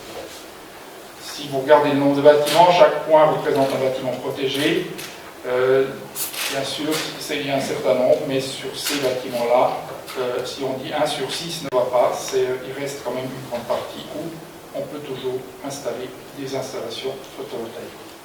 Vous voyez en vue aérienne le cœur de la ville de Fribourg. Vous voyez aussi très bien que ces toitures, même si elles sont relativement bien exposées pour une partie d'entre elles, elles sont très fragmentées et pas forcément idéales pour des installations efficaces. Et voilà. La même chose pour la ville de Bulle, où le rapport est encore nettement inférieur. Il n'y a que l'hypercentre de Bulle où il y a des restrictions à attendre. Ça, c'est le nombre de bâtiments. Et puis là, vous voyez le centre de Bulle avec la Grande Rue. Essentiellement, c'est ces 2 rues qui sont limitées. Tout le reste, il n'y a rien à redire. Et on voit très bien que les toitures sont plutôt vertes que noires. Je vais quand même aussi revenir sur faire une petite mention sur la qualité des demandes et pour que vous vous rendiez compte à quoi nous sommes exposés. Nous sommes ici dans une autre école technique. C'est le seul domaine d'autorisation où on s'autorise des plans de cette médiocrité. Et ça, je dois quand même dire que c'est regrettable, surtout si on parle ensuite d'intégration dans du patrimoine protégé. La même chose est observée sur le terrain dans la qualité de mise en œuvre. C'est clair que la situation est difficile, tout bouge, les lois bougent, la technique bouge, les produits bougent, nous on bouge, et on ne sait plus à quoi se tenir. Et on constate que même les règles qu'on s'est données ne sont pas appliquées. Donc typiquement, un bâtiment dans le canton de Fribourg qui correspond absolument en rien aux directives sur lesquelles on s'était mis d'accord. Donc même les communes n'ont plus le courage de faire appliquer les règles. Ce qui est compréhensible dans le débat et dans l'émotion de ce débat, mais ça pose quand même un certain nombre de questions. La seule base légale finalement sur laquelle on peut s'appuyer, c'est celle de la LAT, de la loi sur le territoire fédéral, qui dit que pour des bâtiments d'importance nationale ou cantonale, il ne doit pas avoir d'atteinte majeure. Qu'est-ce que c'est une atteinte majeure? La directive est aussi une base, c'est pas une base légale, c'est une directive, mais voilà. Qu'est-ce que c'est une atteinte majeure? Pour nous, une atteinte majeure est un cumul de différentes atteintes. C'est-à-dire, vous avez un bâtiment protégé qui atteint, vous avez un bâtiment voisin protégé qui peut être atteint, vous avez le site dans son ensemble, sa qualité d'ensemble qui est atteint, et puis des vues principales dans ce site qui sont atteintes. Ça, c'est les 4 critères selon lesquels nous, on évalue chaque projet. Je vous montre un petit exemple qu'il y a eu dans une commune à Fribourg-Cherchable. Là, vous voyez le petit cercle jaune, c'est le bâtiment dont il était question, il fait partie d'un ensemble, donc c'est un site protégé, donc une installation là au milieu est une atteinte. Après on peut être d'un avis différent si cette atteinte est majeure ou pas, mais c'est une atteinte. Vous êtes dans la vue principale, donc c'est sur le bâtiment juste derrière le lampadaire, sur cette toiture là, qui appartient à 2 propriétaires, et puis un peut en mettre et l'autre pas. Donc il y a aussi le bâtiment voisin qui est atteint en quelque sorte par cette installation. Est-ce que c'est grave ou pas? On peut discuter. La même vue de face. Voilà. Donc c'est des vues, ça démontre que c'est vraiment une vue principale, c'est pas une vue secondaire, c'est pas derrière, c'est pas arrière. Voilà. Donc finalement, nous avons dans ces cas-là pas pu entrer en matière parce qu'on avait ces 4 atteintes cumulées. Si on n'avait eu que 2, on aurait dit oui. Si on avait eu 3, on aurait dû voir s'il y avait moyen de réagir. Quel est le potentiel d'intégration? Il y a d'abord le choix de l'orientation, donc on peut choisir des orientations un peu moins visibles que d'autres. On peut réduire les surfaces et adapter les géométries, c'est aussi un moyen de réagir, de s'intégrer. On peut adapter le format des panneaux, il y a des panneaux de différents formats, tailles, il y a les tuiles solaires bien sûr. On peut adapter les couleurs, soit le full black pour avoir une surface uniforme noire, soit il y a aussi maintenant des couleurs terre cuite ou ardoise. Par contre, tous ces produits ont toujours la conséquence d'un coût supplémentaire et d'un rendement inférieur, ce que les investisseurs institutionnels sont prêts à porter, mais les privés ont beaucoup de peine à assumer cette surcharge financière, bien sûr. Donc, difficile à mettre en œuvre. Quelques exemples de géométrie propre. On a choisi des pans de toiture secondaires et principales. Ici, on a pris le bâtiment voisin. Là aussi, à l'arrière au lieu de à l'avant. Là, elle s'est très bien intégrée dans la surface de la toiture. Tout ça, c'est des efforts supplémentaires par rapport à une installation sur toiture standard, bien sûr. Là, on s'est contenté de réduire la surface à ce qui pouvait être raisonnablement mis au bas de la toiture. Là, on a essayé avec des panneaux colorés. C'est sur des fermes, c'est quelque chose qui, après, à distance, passe très bien, parce que ça se noie très bien dans le paysage des toitures de ferme. Là, vous avez ces tuiles solaires, ça c'est presque mieux même que de l'ardoise, mais le surcoût d'une telle installation est très conséquent. Donc, je n'ai jamais vraiment identifié, mais on dit que c'est entre 2 et 4 fois plus cher en fonction de la nature de la restauration qu'on prévoit. C'est quelque chose qu'on ne peut pas mettre sans démonter l'ancienne toiture, par exemple. Donc, ce n'est pas à la portée de tout le monde, pour l'instant. Là, il y a des formats qui peuvent mieux se marier avec des géométries plus complexes. Ça, c'est la dernière réalisation de la Banque Raiffeisen à Don-Didier. Vous voyez à gauche le pan de toiture en tuiles, petites tuiles, puis à droite le pan de toiture avec des tuiles solaires. La même chose, ça c'est la tuile solaire qui passe excellent. Il n'y a rien à dire, mais il y a un problème de surcoût qui fait que les privés, bien sûr, ne s'engagent pas dans ce type d'installation. Donc les objectifs pour nous, c'est préserver les bourgs et les bâtiments emblématiques. Pour ces endroits-là, trouver des modèles innovants avec les fournisseurs, des groupes d'autoconsommation déportés. Pourquoi il n'y a pas un seul panneau solaire sur le abri-centre à Matran, alors on veut en mettre aujourd'hui à la Gorbe et à Fribourg? Pourrait-on pas trouver une solution? Pour les autres sites, qui ne sont pas des sites aussi emblématiques, sur ces 4 critères que je vous ai cités, si 3 sont atteints, nous on constate une atteinte majeure et on refuse. Si 2 sur 4 sont atteintes, on demande uniquement des mesures d'intégration. Et c'est là qu'on est à, en principe, 5 dossiers sur 6 sont approuvés, 1 sur 6 se trouve refusé. Une chose aussi qui paraît importante, c'est de trouver une règle et que cette règle s'applique de nouveau à tous les niveaux. Aujourd'hui, on n'est plus sûr de rien. Et puis de limiter, en tout cas du moins pour les bâtiments protégés, l'installation à la surface minimum, du minimum légal et pas forcément vouloir encore demander à ces bâtiments-là de contribuer à la production supplémentaire. Et finalement, pour favoriser les matières disons les technologies qui s'intègrent mieux, avoir une possibilité de subventionnement de ces surcoûts pour les propriétaires qui habitent des bâtiments protégés ou en site protégé. Je vous remercie de votre attention. Bonsoir mesdames et messieurs, merci beaucoup de m'avoir invité à cette conférence.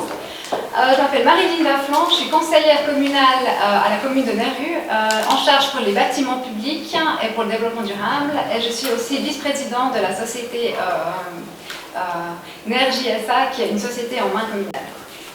Alors, je vais vous parler d'abord de la stratégie Agenda 2030 pour le développement durable à Nerru, donc une petite vision globale, avec un exemple de la transition énergétique à Nerru, puis de la société Nergy SA.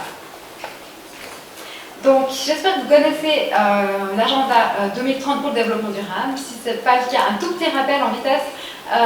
C'est un agenda qui a été mis en place par l'ONU en 2015. Tous les États membres de l'ONU ont adopté cet agenda, dont la Suisse. Donc, la Suisse a son propre agenda 2030. Les cantons sont en train de reprendre ça. Donc, le canton de Fribourg a harmonisé sa stratégie de développement durable avec cet agenda 2030. Et puis, on a maintenant des communes qui sont en train de se mettre en œuvre, de se mettre en place, dont justement la commune de Nerru. Donc, l'agenda 2030 a 17 objectifs de développement durable dans le social, l'environnemental et l'économique, donc les 3 dimensions de la durabilité. À Nerru, on s'est lancé justement dans une stratégie de durabilité, dans le but d'être une commune responsable, dans le but d'avoir une vision.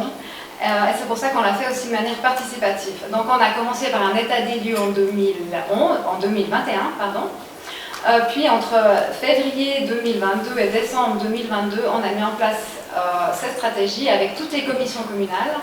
Après, on a eu une première version de cette stratégie, c'était au mois d'octobre 2022, qu'on a présentée donc à la population.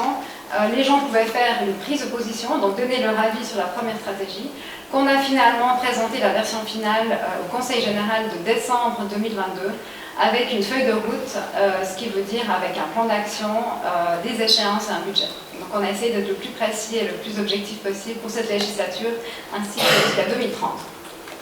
Donc notre agenda 2030, il a ces 3 axes, donc social, environnemental et économique. Et nous avons ajouté un 4e axe qui est important pour nous, qui est la collaboration intercommunale, afin d'échanger avec les communes voisines et puis d'échanger sur les bonnes pratiques et les expériences. Si on parle spécifiquement de transition énergétique dans le cadre de nos stratégies, je vais vous parler d'abord de la définition du plan d'énergie qu'on a fait. D'économie d'énergie, donc dans le cadre bien sûr de la conjoncture actuelle, la sensibilisation au personnel communal, on a toujours le suivi des consommations qu'on fait très régulièrement depuis longtemps avec l'outil Enercoach que vous connaissez peut-être. On essaye de faire des études et d'optimiser aussi l'ensemble de nos bâtiments communaux. On assainit aussi donc l'éclairage public, on a une planification jusqu'à 2028 et aussi encore des échanges et des groupes de travail avec les autres communes. Et sinon, on est en train de mesurer notre empreinte carbone, donc on est en train de faire notre bilan CO2, on est en train de commencer. Le but, c'est de voir pour l'administration communale, ainsi que dans tout le territoire nérusien, quelle est l'empreinte CO2. Sinon, depuis 2022, donc depuis l'année passée, on octroie des subventions communales qui s'harmonisent sur les subventions cantonales, mais qui viennent en plus. Ça, c'est un budget de 40 000 francs qui a été proposé par le Conseil général et qui a été du coup approuvé. Et on a remis ça, on a remis donc 40 000 francs pour l'année 2023, après à voir dans les années futures comment ça va se passer. Le but, c'est de promouvoir les énergies renouvelables, donc les installations photovoltaïques, le changement de chauffage, donc de passer du mazout vers le bois, le cadre ou les pompes à chaleur. Et puis, depuis cette année, on promeut aussi l'isolation des bâtiments chez le privé. À titre d'exemple, en moyenne, entre 2019 et 2021, on avait entre 6 et 7 demandes pour des photovoltaïques. Et puis depuis qu'on a ces subventions, on est passé à 50. Donc il faut, bien sûr, il y a aussi la guerre en Ukraine et tous les effets collatéraux qui ont un grand impact aussi sur le fait que les privés se mettent en mouvement. Mais je pense que ces subventions communales ont vraiment aidé. Et pour ce qui est des chauffages, les pompes à chaleur, on a aussi doublé entre 7 jusqu'à 16 demandes par année. On fait aussi beaucoup de sensibilisation auprès de nos citoyens et citoyennes. On a fait des conférences d'ailleurs avec le CCRB et puis Énergie Affaires, donc dans le cadre de ces subventions. On a offert des cafés-conseils aussi avec le CCRB. On est en train de faire des conversations carbone pour sensibiliser les privés aussi sur leurs propres mesures dans leur quotidien. On a une fresque du climat qui est prévue au mois de mai. Après, on a encore beaucoup d'autres événements, mais là j'ai pris ce qui est vraiment spécifique à la transition énergétique. Et voilà, maintenant je vais vous parler de Nergy SA, qui est notre politique énergétique. Donc c'est une société, c'est une SA, une société anonyme, entièrement en main communale.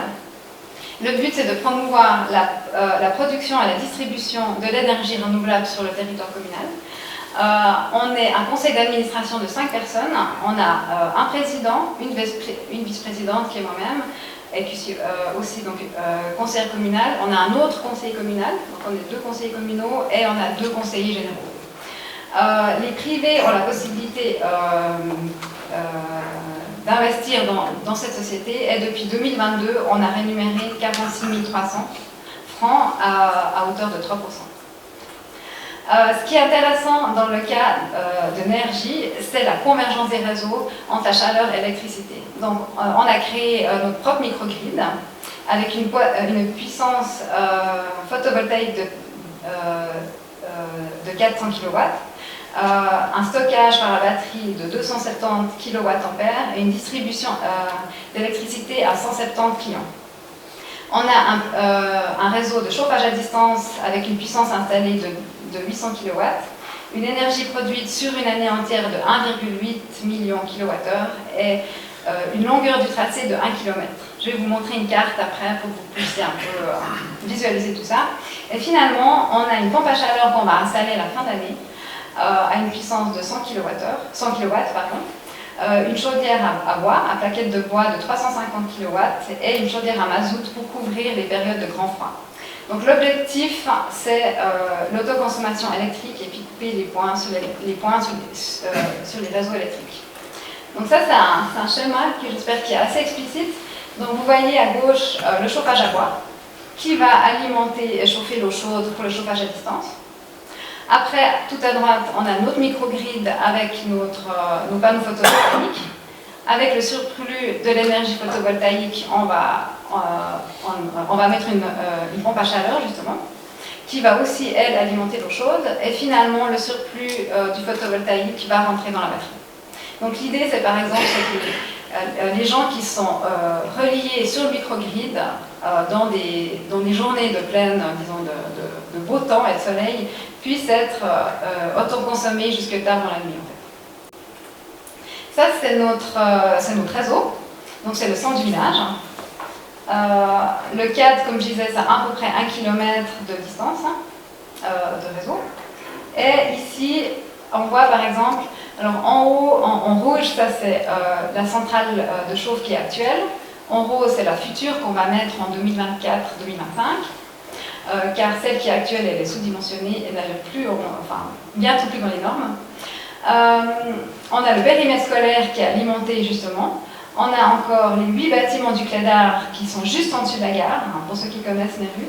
Donc 8 bâtiments, ça veut dire 95 logements qui sont alimentés par le CAD et puis le photovoltaïque. Et c'est dans ces bâtiments-là qu'on a la batterie. On alimente encore 35 maisons. On a encore la Nérusienne qui est l'équivalent de 25 appartements. Et finalement, une photo qui est toute récente, qui date du week-end passé. On a traversé les voies ferroviaires pour aller alimenter en fait le sud du village, bien l'est du village, pour aller jusqu'à l'Aigle Noir, qui est aussi un bâtiment communal, qui est le restaurant en fait. Et puis ça, c'était vraiment des travaux extrêmement complexes, du fait qu'il fallait arrêter les trains, etc. Donc on est vraiment en travaux pendant un mois, au début, pour accorder et traverser la ligne de chemin de fer. Le développement, on a créé la centrale de chauffe, donc celle qui est ancienne et qu'on va rénover, elle a été créée en 98. La fondation de Nergy SA a été créée en 2015. Suite de quoi on a construit le CAD, donc le chauffage à distance en parallèle avec les réseaux d'eau propre et d'eau usée. En 2016, on a eu les premiers clients du CAD à la Nérusienne, donc dans ces 25 habitations. Après, on a construit la centrale photovoltaïque et le microgrid, ainsi que le CAD au Clédar, donc où il y avait les 5 logements. Suite de quoi on a créé un réseau Ethernet fibre optique pour les télés relevés et aussi les bornes Wi-Fi, parce qu'on a des bornes de recharge. Donc on a commencé par des bornes de recharge publiques qui sont dehors, proches de la gare, autant pour les voitures que pour les vélos. Et finalement, maintenant, on a des bornes de recharge privées qui sont dans le garage souterrain au Clédar, où il y a ces 95 logements. La suite, ce sera la mise en place de la batterie, parce qu'elle a été mise en place l'année passée. Maintenant, on va faire en sorte qu'elle soit active et fonctionnelle pour l'été qui arrive, enfin pour le printemps et l'été. Donc ça devrait être en fonction pour avril 2023. On a le raccordement jusqu'à l'Aigle Noir, qui est justement actuellement. On a la pompe à chaleur qui va, là on est en train de terminer ce projet de pompe à chaleur qui va arriver pour la fin 2023. Et sinon, après la suite du chantier, ce sera l'agrandissement de la centrale de chauffe et éventuellement de la gazification de bois. Donc ça, c'est un projet qu'on aurait, de ne pas avoir seulement une centrale à bois pour produire de l'eau, enfin d'eau chaude, mais aussi faire la gazification de bois et produire de l'électricité. Et de suite de quoi, on aura aussi des nouvelles constructions. Donc voilà, ça demande aussi pas mal de vision sur la suite et puis l'aménagement du village. Au niveau des finances, si ça vous intéresse, on a un capital, j'ai peut-être passé assez vite, mais si jamais, on a un capital action de 400 000, un prêt de la commune de 350 000, un prêt relais aussi de 600 000, des immobilisations de 2 millions, des amortissements à 230 000, et puis des investisseurs privés justement. On a 4 investisseurs avec 3% d'intérêt. Et ce serait une idée, ce qu'on pourrait faire, de refaire de la publicité ou bien de réoffrir la possibilité à des investisseurs de le faire. D'ailleurs, c'est toujours possible, mais on pourrait faire une petite action de communication supplémentaire là-dessus. Sinon, on a reçu des subventions de l'OFEN pour ce projet tripartite de la batterie. Donc, c'est un projet assez innovant de la batterie. Ça, c'était un projet avec Planer, Groupe E et puis Nergy. Et sinon, le projet Nergy a reçu une étude, enfin, a été subventionné pour faire une étude, et ça a été fait c'était financé par le projet européen RES-DHT, au sujet de l'énergie renouvelable. Les défis, je ne vous cache pas que c'est très bureaucratique, c'est très complexe, c'est profitable seulement avec un haut taux d'autoconsommation. Quand ça concerne le CAD, il faut un raccordement minimum de 300 kWh pour une bonne rentabilité. Donc ça marche aussi seulement dans des zones à forte densité. C'est très compliqué, enfin c'est même pas forcément rentable d'aller raccorder une maison de manière éparse. Les packs, il y a de plus en plus de gens qui mettent des packs, c'est très bien, mais en même temps c'est très concurrentiel au prix du CAD. Les panneaux photovoltaïques, on a besoin de grandes surfaces aussi pour que ce soit rentable. Et puis alors voilà, c'est vrai que c'est toujours un challenge d'acquérir de nouveaux clients, autant pour le microgrid, pour la chaleur, et puis bien sûr le froid à long terme, ce serait aussi une idée d'avoir des packs réversibles qui fassent du froid en été. Finalement, mon dernier slide, les clés de succès, c'était vraiment les partenariats avec les promoteurs, donc par exemple dans le cas du Clédar, et aussi avec les propriétaires. Les synergies avec d'autres canalisations souterraines. Ce qui coûte vraiment très cher, c'est d'ouvrir les routes, tous les travaux de génie civil. Donc c'est pour ça qu'on va profiter d'avoir des travaux dans un village pour avoir des nouvelles canalisations. Enfin, quand on ouvre les routes pour l'eau potable et l'eau usée, c'est là qu'on va mettre les canaux pour le CAD. Le fait d'avoir une entreprise privée, mais en même temps parapublique, du fait que c'est la commune qui soit actionnaire, ça permet à la commune d'avoir un vrai levier sur sa politique énergétique. Donc ça lui permet vraiment de contrôler et d'avoir une vision. L'intégration des divers vecteurs énergétiques, donc entre la PAC, les panneaux solaires, la batterie, Ça permet d'avoir vraiment une bonne diversité. Et puis, voilà, ça demande aussi d'avoir une certaine vision sur les projets futurs au sein de la commune. Voilà. Merci beaucoup de votre attention.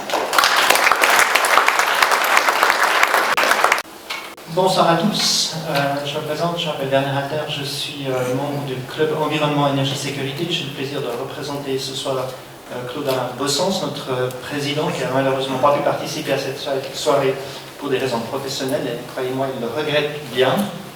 Je vous remercie évidemment pour votre présence. L'idée ce soir, c'était de vous donner un panel un peu plus large sur ces questions de transition, avec toute une série de petites conférences, tout le format qu'on a choisi ce soir. Le Club Environnement, Énergie, Sécurité a l'habitude d'organiser ce genre d'événements. On a à peu près 200 membres dans les 3 domaines que je viens de citer. Et puis on fait à peu près une quinzaine de manifestations par année, dont celle-ci qu'on a pour la première fois le plaisir de faire avec le Building Innovation Cluster et avec Énergie FR. On est évidemment très content de cette collaboration. Ça permet évidemment d'élargir un peu la discussion. Donc, on a vu aujourd'hui un petit peu les objectifs à atteindre. On a vu quelques solutions en termes de production d'énergie renouvelable. On a aussi vu quelques contraintes. C'était l'idée aussi de voir un petit peu ce que pensent les défenseurs de la nature, de la biodiversité et du patrimoine. Et puis que si une commune s'engage, il y a des choses qu'on peut atteindre.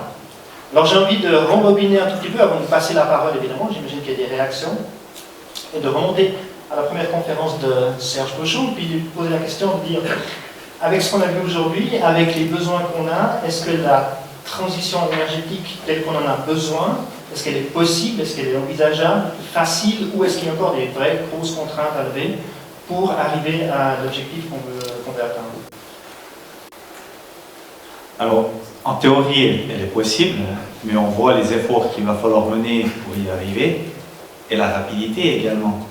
Et pour ça, il faudra aussi du personnel à disposition. Donc on voit, en théorie, oui, en pratique, très compliqué.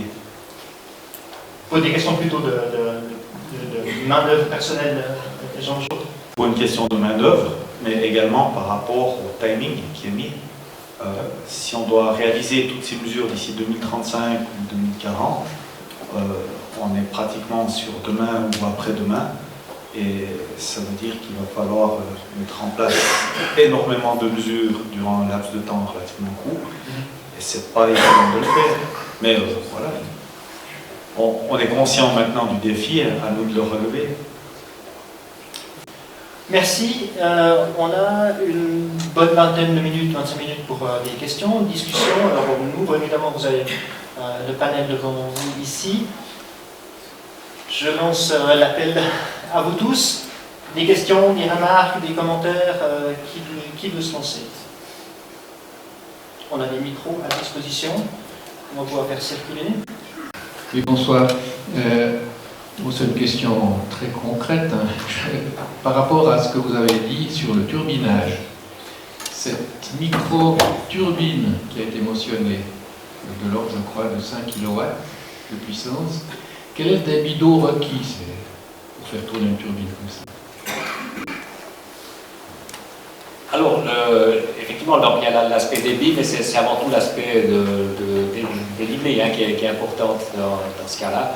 Et l'idée, c'est de pouvoir installer ça dans des réseaux avec des débits le plus constants possible. C'est ce que je disais tout à l'heure. C'est ça la difficulté principalement, c'est qu'il faut optimiser les réseaux d'eau potable pour que on favorise finalement le passage dans cette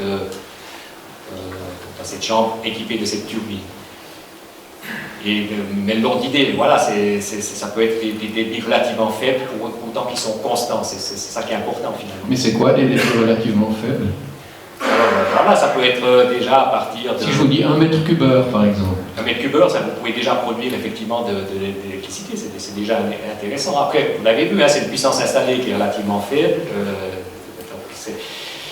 C'est des petits éléments, mais comment le but finalement c'est de remplacer des éléments techniques déjà existants où on dissipe de l'énergie, on ne récupère pas, et finalement dans des infrastructures déjà existantes avec un impact pratiquement inexistant sur l'environnement, puisque c'est déjà une infrastructure existante. Donc c'est vraiment ça qui est recherché finalement. Ok, je vous remercie. La raison pour laquelle il n'y a aucune subvention pour ce genre de micro-turbinage, on la connaît? Ben voilà, hein, c'est une loi sur l'énergie, et chaque loi est issue de débats parlementaires, donc il faudrait poser la question aux parlementaires, effectivement. Peut-être d'autres lobbies ont été plus habiles, je ne sais pas. Je ne sais pas si...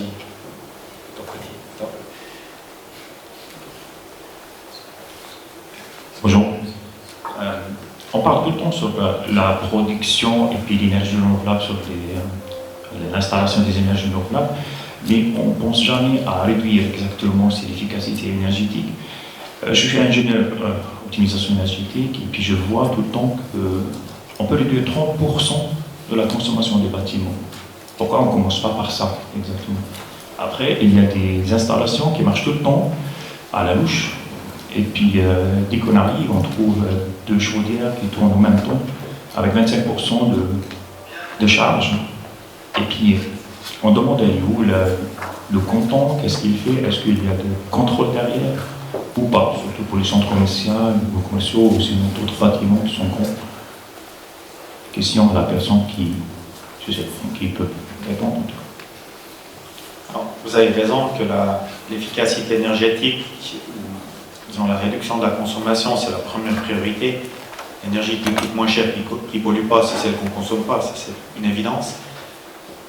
Il y a des mesures qui sont prises au niveau légal, surtout par rapport aux transformations qui doivent être faites ou qui sont faites, ou par rapport aux nouvelles constructions.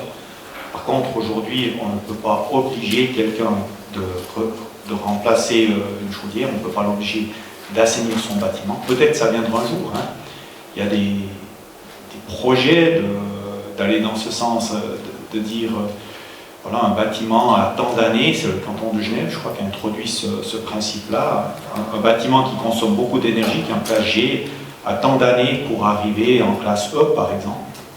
Alors voilà, c'est une possibilité, mais on en vient à des contraintes, et là, politiquement, c'est difficile à introduire. Après, sur des installations de chauffage, par rapport au taux de charge et autres que vous mentionnez, en principe, sur les infrastructures ou les installations qui sont nouvellement installées ou remplacées, on fait quand même attention qu'il n'y ait pas de surdimensionnement, ce qui évite déjà des charges qui ne sont pas idéales. Après, sur les anciennes installations, voilà, on ne peut pas imposer, nous, si une installation a été surdimensionnée à l'époque, de la remplacer sans qu'il y ait un vœu particulier du propriétaire. Oui, je peux. On a instauré de contrôle technique sur les voitures. Pourquoi on ne peut pas instaurer ça sur les consommations? C'est parce que l'autre, il y a la vie des gens. Et si on n'a pas de consommation, c'est la même chose, c'est la vie des gens qui en dépend. Pourquoi on ne va pas installer un contrôle technique des bâtiments chaque 5 ans et voir qu'est-ce qu'on peut faire avec une nouvelle technologie? On est en train d'avancer trop vite, mais on est en train d'essayer de produire plus et puis laisser derrière nous toute la consommation évitée, qu'on doit l'augmenter, de l'enlever exactement. Et puis on pose des questions sur des consommations qu'on peut le récupérer sans produire plus. Alors, on est conscient que si vous mettez une personne spécialiste sur une installation pour optimiser le fonctionnement d'un système de chauffage, on arrive assez facilement à réduire la consommation jusqu'à 20 voire 30% de la consommation, ça c'est sûr. Après, c'est aussi une volonté politique d'instaurer une obligation de contrôle technique. Ça veut dire qu'il y aura aussi beaucoup plus d'ingénieurs qui vont devoir aussi être actifs, il en manque, mais c'est vrai que pourquoi pas. Il y a des mesures qui sont prises maintenant dans le domaine industriel, puisqu'il y a déjà des conventions d'objectifs qui doivent être passées avec les gros consommateurs du canton de Fribourg, qui ont des obligations d'optimiser leur système de chauffage ou de processus industriel. Ça, c'est uniquement aujourd'hui pour les gros consommateurs. Peut-être qu'un jour, ça va descendre pour les plus petits consommateurs, peut-être les PME et autres, et pourquoi pas un jour vers le bâtiment simple. Mais voilà, c'est une évolution qui se fait avec des décisions politiques. Moi, j'ai... Enfin, véritablement une question, mais comment est-ce qu'on fait question-problème, puisque on a vu aujourd'hui, tout le monde nous présente maintenant le photovoltaïque comme la solution, alors qu'on sait très bien qu'on a des pénuries d'électricité, qu'en été, il faut déjà détruire l'électricité tellement on en a. Alors, le photovoltaïque, ça fonctionne qu'en été, alors comment on fait? Ça, c'est ma première question. Et puis la deuxième question, comment on fait aussi pour ça? J'ai vu l'autre jour dans energycluster.ch qu'ils avaient fait une étude, et puis que le total du bâti qui devrait être isolé appartient à 53 ou 54% à des personnes qui sont à la retraite ou proches de la retraite et puis qui n'obtiennent pas de crédit. Donc là aussi, comment on fait? Si je peux me permettre par rapport au photovoltaïque, aujourd'hui sur le réseau européen, c'est vrai qu'il y a parfois des surplus d'énergie. L'énergie, c'est rare qu'elle doit être détruite, hein. Ça a eu arrivé, mais c'est très rare quand même. D'ici qu'on soit avec des surcapacités de production photovoltaïque en Suisse ou dans le canton de Fribourg, il faudra encore attendre un bon moment, jusqu'à ce qu'on ait ce qu'on appelle l'énergie fatale. Après, cette énergie fatale, quand on a de la surproduction, on pourrait la valoriser au travers du pompage-turbinage. C'est-à-dire qu'on fait remonter de l'eau d'un lac jusqu'à un lac supérieur, et puis on la réutilise peut-être quelques jours après, voire éventuellement quelques semaines après, ça dépend des infrastructures, si elles le permettent. Et finalement, on va arriver, je pense, dans quelques années, où le prix de rachat sur le réseau, il va évoluer aussi. Quand on aura vraiment trop d'énergie à disposition, les distributeurs vont probablement plus le racheter à 14 centimes le kilowattheure. Et c'est pour ça que cette surproduction qu'il y a en été, de penser qu'on va pouvoir compenser ça pour l'hiver, c'est un petit peu utopique. Parce que si on veut faire du stockage de longue durée, il va falloir passer par l'hydrogène ou d'autres composants, mais les rendements sont très très faibles. Donc il faudrait tellement d'énergie produite en été pour compenser celle de l'hiver qu'on n'y arriverait pas. En plus, elle coûterait énormément cher, puisque à quelque part on doit quand même la produire. Si le rendement il est que de 30%, ça veut dire qu'avec une énergie de 8 centimes au kilowattheure que vous introduisez au départ du système, à la fin du système, elle va vous coûter environ 30 centimes le kilowattheure une fois que vous aurez intégré les mauvais rendements et toute la chaîne de production et de transformation. Donc, elle devient impayable, c'est pour ça que pour l'hiver, il va falloir trouver d'autres systèmes de chauffage, de production d'électricité. Mais le photovoltaïque, d'ici qu'on arrive à une énergie fatale, on peut attendre encore un petit moment, et on peut encore pas mal développer de photovoltaïque en Suisse et dans le canton. Puis après, sur le fait que les retraités ne pourraient pas avoir des crédits pour assainir leurs bâtiments, c'est pas complètement juste. Ce qu'il y a, c'est qu'il y a quand même passablement d'objets immobiliers dont la valeur, qui ont été fortement amortis également. Et pour ces bâtiments-là, on a aussi passablement d'établissements bancaires ou de fonds d'investissement qui mettraient à disposition de l'argent. Nous, quand on a eu des cas qui nous sont remontés de gens qui nous disaient est-ce que c'est vrai, enfin, qui ne pourraient pas avoir des crédits hypothécaires pour assainir leur bâtiment, on a demandé à quel établissement bancaire ils discutaient et c'était très rare qu'on nous donne une réponse. Parce qu'il y a beaucoup, je dirais, de personnes qui ont quand même la possibilité d'assainir leur bâtiment, étant donné que le bâtiment, comme je l'ai dit, est déjà bien amorti, donc il y a des capacités financières derrière. C'est vrai aussi qu'il y a des gens qui ne peuvent pas investir, hein, ou qui n'ont pas la force d'investir. Ça, c'est encore une autre chose, parce qu'arriver à un certain âge, de faire des gros travaux sur un bâtiment, ça nécessite quand même un certain effort. Mais peut-être que ce bâtiment sera transformé dans 5 ans ou dans 10 ans. Et puis, il faut le voir dans la durée, il ne faut pas le voir que sur du court terme. On a tardé dans la transition énergétique. Ça fait des années, des décennies qu'on discute de cette problématique et aujourd'hui on a envie de tout faire tout de suite à quelque part. Et il faut être conscient qu'il va falloir quand même prendre un certain temps. On entend beaucoup parler des panneaux photovoltaïques, de l'éolien et puis la géothermie loin. Est-ce que c'est possible de m'expliquer grossièrement pourquoi c'est moins intéressant en fait? Alors pourquoi c'est moins intéressant? Ça dépend un petit peu où vous êtes. Si vous êtes à Genève, c'est extrêmement intéressant, puisqu'ils vont à fond, ils ont fait des forages, ils intègrent ça Alors on parle de la géothermie profonde à partir des 400 mètres. Donc vous voulez valoriser soit la chaleur, 60 degrés, 70 degrés, ou éventuellement aller plus loin, arriver à des températures de 120 degrés et produire de l'électricité. Ça, en Suisse, on n'a pas encore. La Suisse romande est très proactive, alors j'exclus Fribourg, mais le reste de la Suisse romande est très proactive, hein, contrairement par exemple à la Suisse alémanique. Sur le canton de Vaud, il y a même des horticulteurs qui font des forages et des campagnes sismiques pour valoriser justement la chaleur pour leurs serres. Sur le canton de Vaud, je crois qu'il y a 15 projets actuellement qui sont en cours. Genève, tout le canton est impliqué. Fribourg, il y a 2 projets, dont un, pas nommé coupé, il est à l'arrêt plus ou moins depuis quelques années. Puis il y en a un deuxième, tout ça c'était dans les journaux, hein, donc c'est confidentiel. Gruyère Énergie, on a un qui va de l'avant. Je pense que ce qui retient beaucoup les groupes, c'est l'investissement. Vous parlez tout de suite de 70, 100 millions. Mais comme je disais tout à l'heure, il y a une part d'assurance de la Confédération, 60%. Par contre, ce n'est pas un vecteur énergie comme l'essence. Hein. Donc c'est clair que c'est beaucoup plus risqué, et c'est aussi plus risqué dans le sens qu'on a peu d'expérience en Suisse.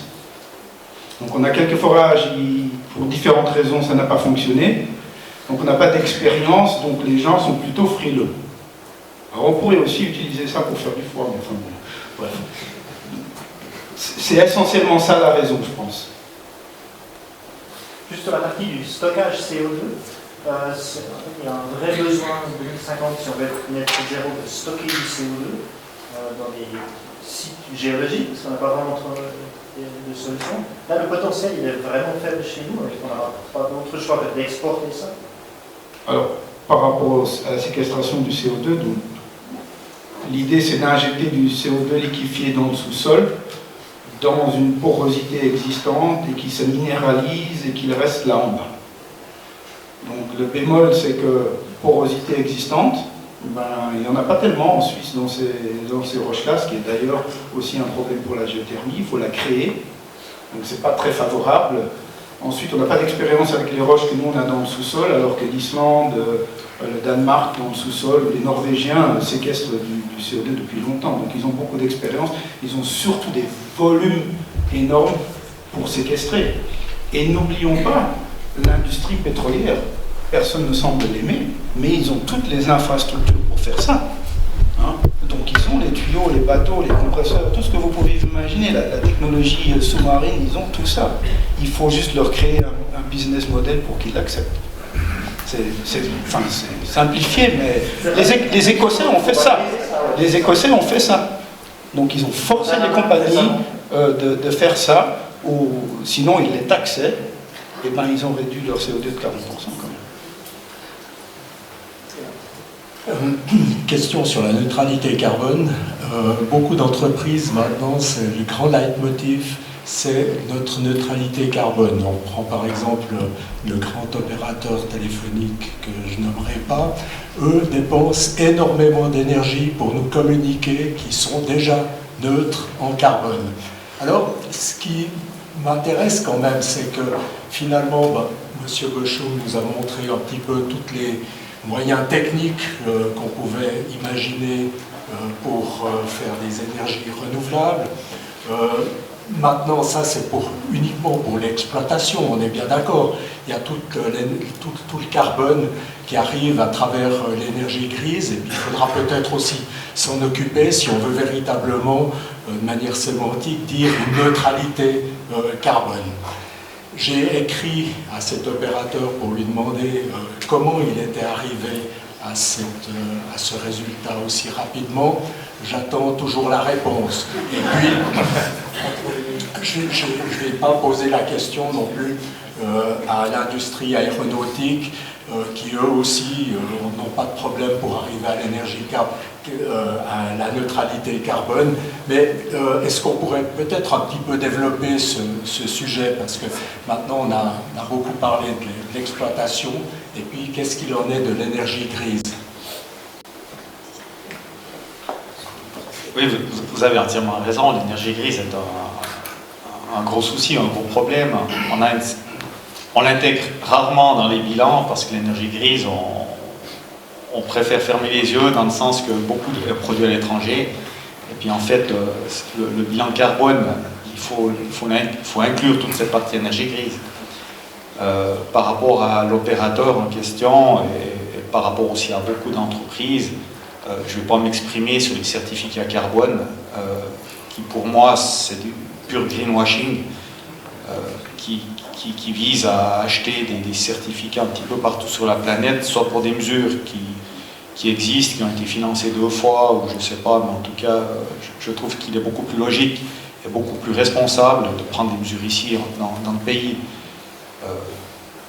Mais par rapport, ça c'est une autre question encore, hein. Mais la question de l'énergie grise, à mon avis, elle devra être introduite dans les réflexions très bientôt. D'ailleurs, ça commence déjà, hein, à travers soit des normes ou d'autres choses. Il y a déjà des tendances qui vont aller dans ce sens. Bonsoir. Déjà, bravo et merci à tous pour vos présentations. Moi, j'ai une question concernant, c'était évoqué plusieurs fois par rapport à la pénurie de main-d'œuvre pour la transition énergétique. Qu'est-ce que le canton de Fribourg ou au niveau suisse met en place pour les apprentissages ou les conversions professionnelles, les changements de voie professionnelle ou des carrières? Une des réponses qu'on peut donner, c'est Énergie FR. En fait, Énergie FR, exactement ce but, c'est de créer des formations, aussi bien des informations, mais aussi des formations pour les professionnels, des formations longues de type CAS, des formations plus courtes de quelques jours. On a aussi mis en place à Fribourg, qui est le premier canton, on a mis en place ça, la formation passerelle pour les techniques du bâtiment, qui permet à des gens qui sont déjà employés de se reconvertir dans ces métiers du bâtiment. Donc je pense que c'est une des réponses. En fait, nous avons le soutien du canton, du service de l'énergie du canton. Donc c'est une des mesures que le canton met en œuvre en fait pour ça.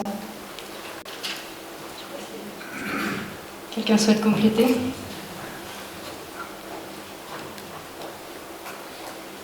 Très bien, s'il y a encore une question brûlante ou quelque chose, il y a quelqu'un qui avait levé la main encore?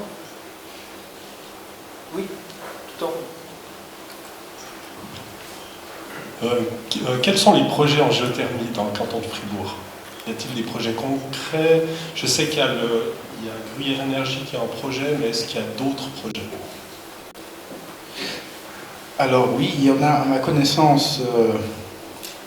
Alors officiellement, il y en a 2 groupés qui développent un projet qui est entièrement prêt à être soumis en quelque sorte à l'OFEN. Pour différentes raisons, c'est pas encore fait.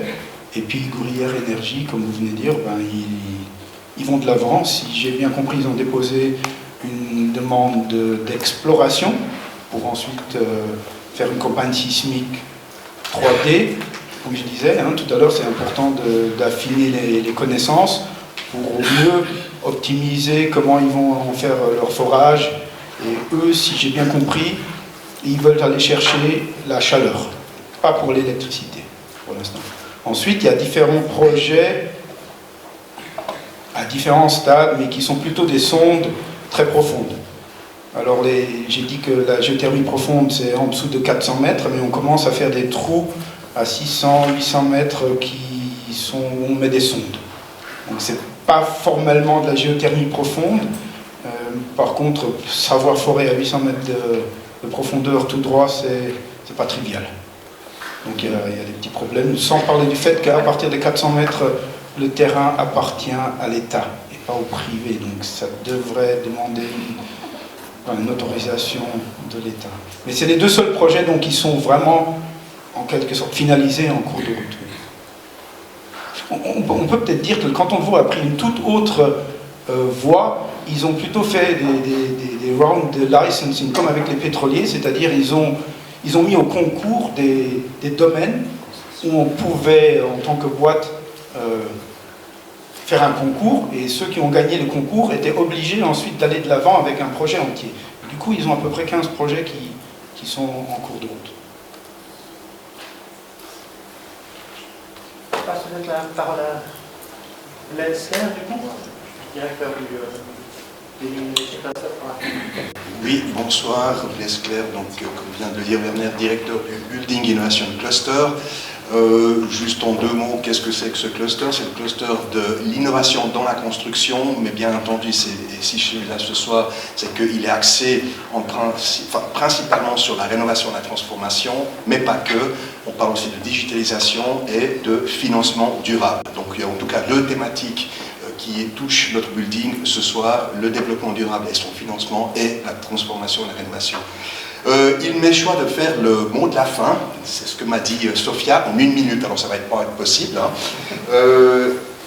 Ce que je constate, et là je reprends les propos de Serge Boschung, c'est qu'on a des défis énormes. On est dépendant, ça c'est une réalité, on est dépendant de l'énergie étrangère, donc il y a des défis énormes pour diminuer, voire drastiquement réduire cette dépendance. Le premier défi qu'il a relevé et qui est revenu par le dernier intervenant ou l'avant-dernier, c'est la formation. Former les collaborateurs, former les apprentis, former les gens de métiers dont aujourd'hui on n'a pas vraiment la réalité, former ceux qui aujourd'hui travaillent et qui devront demain faire autre chose. Ça, c'est ce que je retiens aussi comme premier élément venant de la part de Serge Boschung. Comme autre élément, on a ensuite discuté et parlé de forage. Je ne veux pas revenir sur la géothermie. On parle d'indépendance. Il n'y a pas eu, et c'est un élément que moi je suis venu à apprendre il y a quelques semaines, je pense au forage et je pense en fait au stockage dynamique qui peut utiliser les forages verticaux. Donc je parle de puits verticaux. Ça c'est, je pense, aussi une technologie en termes de batterie, si on veut, et de stockage. C'est une technologie qu'on devrait mettre en avant. Je ne reviens pas sur la géothermie, je pense que vous êtes assez exprimé là-dessus. Le biogaz, je suis surpris. Le canton de Fribourg étant un canton agricole et dont la politique économique, les 2 grands axes de la politique économique sont la construction et l'agriculture ou l'agroalimentaire, je suis étonné qu'il n'y ait que 9 projets de biogaz, surtout avec les 100 000 bovins comment vous dites, UGB que vous avez qu'il y a sur le territoire fribourgeois. Je pense que là, il y a matière à faire et faire beaucoup plus, ne serait-ce que pour rendre autonomes les fermes ou les coopératives de fermes qui peuvent se créer. On a discuté ensuite du photovoltaïque, on a parlé beaucoup de photovoltaïque. Moi, je rejoins les 1 ou 2 remarques qui sont venues et dont Serge Boschung a donné quelques réponses. On a l'impression que le photovoltaïque, c'est la panacée. C'est une des solutions. Et comme disait Serge Boschung très justement, la meilleure énergie, c'est celle qu'on ne consomme pas. Donc d'abord, il faudrait isoler les bâtiments. Et je pense que là, il y a matière à réfléchir, il y a matière à investir avant de placer des panneaux photovoltaïques qui, de toute manière, et probablement déjà aujourd'hui, sont surdimensionnés si justement on s'attaquerait sur un autre angle du problème qui est l'isolation des bâtiments. Mais on ne peut pas s'affranchir non plus des panneaux photovoltaïques, donc c'est une des solutions. Sur le patrimoine, alors là je suis positivement surpris à savoir qu'il n'y a qu'un élément sur 6 qui est refusé, parce que là, si on se met à la Stammtisch de n'importe quel bistrot, c'est toujours le même discours, ouais, le patrimoine, ça ne sert à rien que je me lance là-dedans, parce que de toute manière, je vais être botté en touche, mon bâtiment, il est ISOS, il n'est pas ISOS, etc. etc. En fait, non, c'est faux, c'est une légende urbaine, une légende villageoise. Les patrimoines, 5 sur 6, moi j'appelle ça un succès. Donc, ceux qui ont des patrimoines, allez-y, déposez vos dossiers, je pense qu'il a une grosse chance de passer. Ensuite, l'initiative, et je finirai presque par là, l'initiative communale de Néru. Alors, je fais un clin d'œil à Marie Nafran que je connais depuis quelques temps. Moi, je dirais que cette initiative, et je suis très heureux de voir que vous avez dans le 4e axe le côté intercommunal, parce que vous pouvez faire des petits. Et je pense qu'il faudrait de ce pas aussi impliquer l'association fribourgeoise des communes pour qu'elle prenne, pas à son compte, mais qu'elle prenne vos exemples pour qu'elle puisse le présenter à d'autres communes. Si la moitié des 120 communes fribourgeoises auraient la même politique que celle de Néru, je pense que c'est un autre angle d'attaque qui permettrait de résoudre le problème de l'indépendance énergétique. Là-dessus, je conclurai presque en disant qu'il y a un absent. J'ai failli dire qu'il y avait un absent, mais en fait on en a abordé dans le cadre des questions, c'est l'aspect financier. monsieur a dit tout à l'heure, mais qui paye, comment est-ce qu'on fait avec les personnes âgées? Il n'y a pas que les personnes âgées, il y a aussi les jeunes qui ont 35 ans, qui investissent tout leur capital, et puis on ne sait pas comment ça va finir dans 30 ans. J'ai eu plusieurs contacts dans le cadre et du Building Innovation Cluster et du Centre de compétences de rénovation des bâtiments, avec beaucoup d'instituts financiers. J'ai discuté pas mal de sujets, de cas particuliers. Et en définitive, il n'y a pas de standard. Presque chaque cas est un cas particulier à analyser. Ce que je peux dire, c'est que les instituts financiers et les fonds ont de l'argent, ils sont prêts à investir. Je vous rappelle que les banquiers, c'est des gens assez cyniques, j'espère pas qu'il y en a dans la salle. Quand on va les trouver, la première chose qu'ils nous disent, c'est de toute manière 80% des biens m'appartiennent. Donc ils ont tout intérêt à prêter de l'argent. Et là je rejoins un peu Serge Boschung qui dit que c'est pas un problème, c'est un demi-problème. Je pense que les propriétaires devraient vraiment discuter avec leur institut financier parce que des solutions, il y en a et elles existent. Je conclus, et avant de vous inviter à prendre l'apéritif, je remercie les conférenciers, tous les conférenciers. Je vous demanderai d'ailleurs de passer vers moi, que j'ai un petit cadeau pour vous.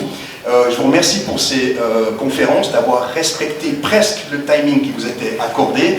Et puis sans plus attendre, je vous souhaite une excellente soirée, mais on se retrouve à l'apéritif, juste ici en dessus. À tout à l'heure et merci à tous.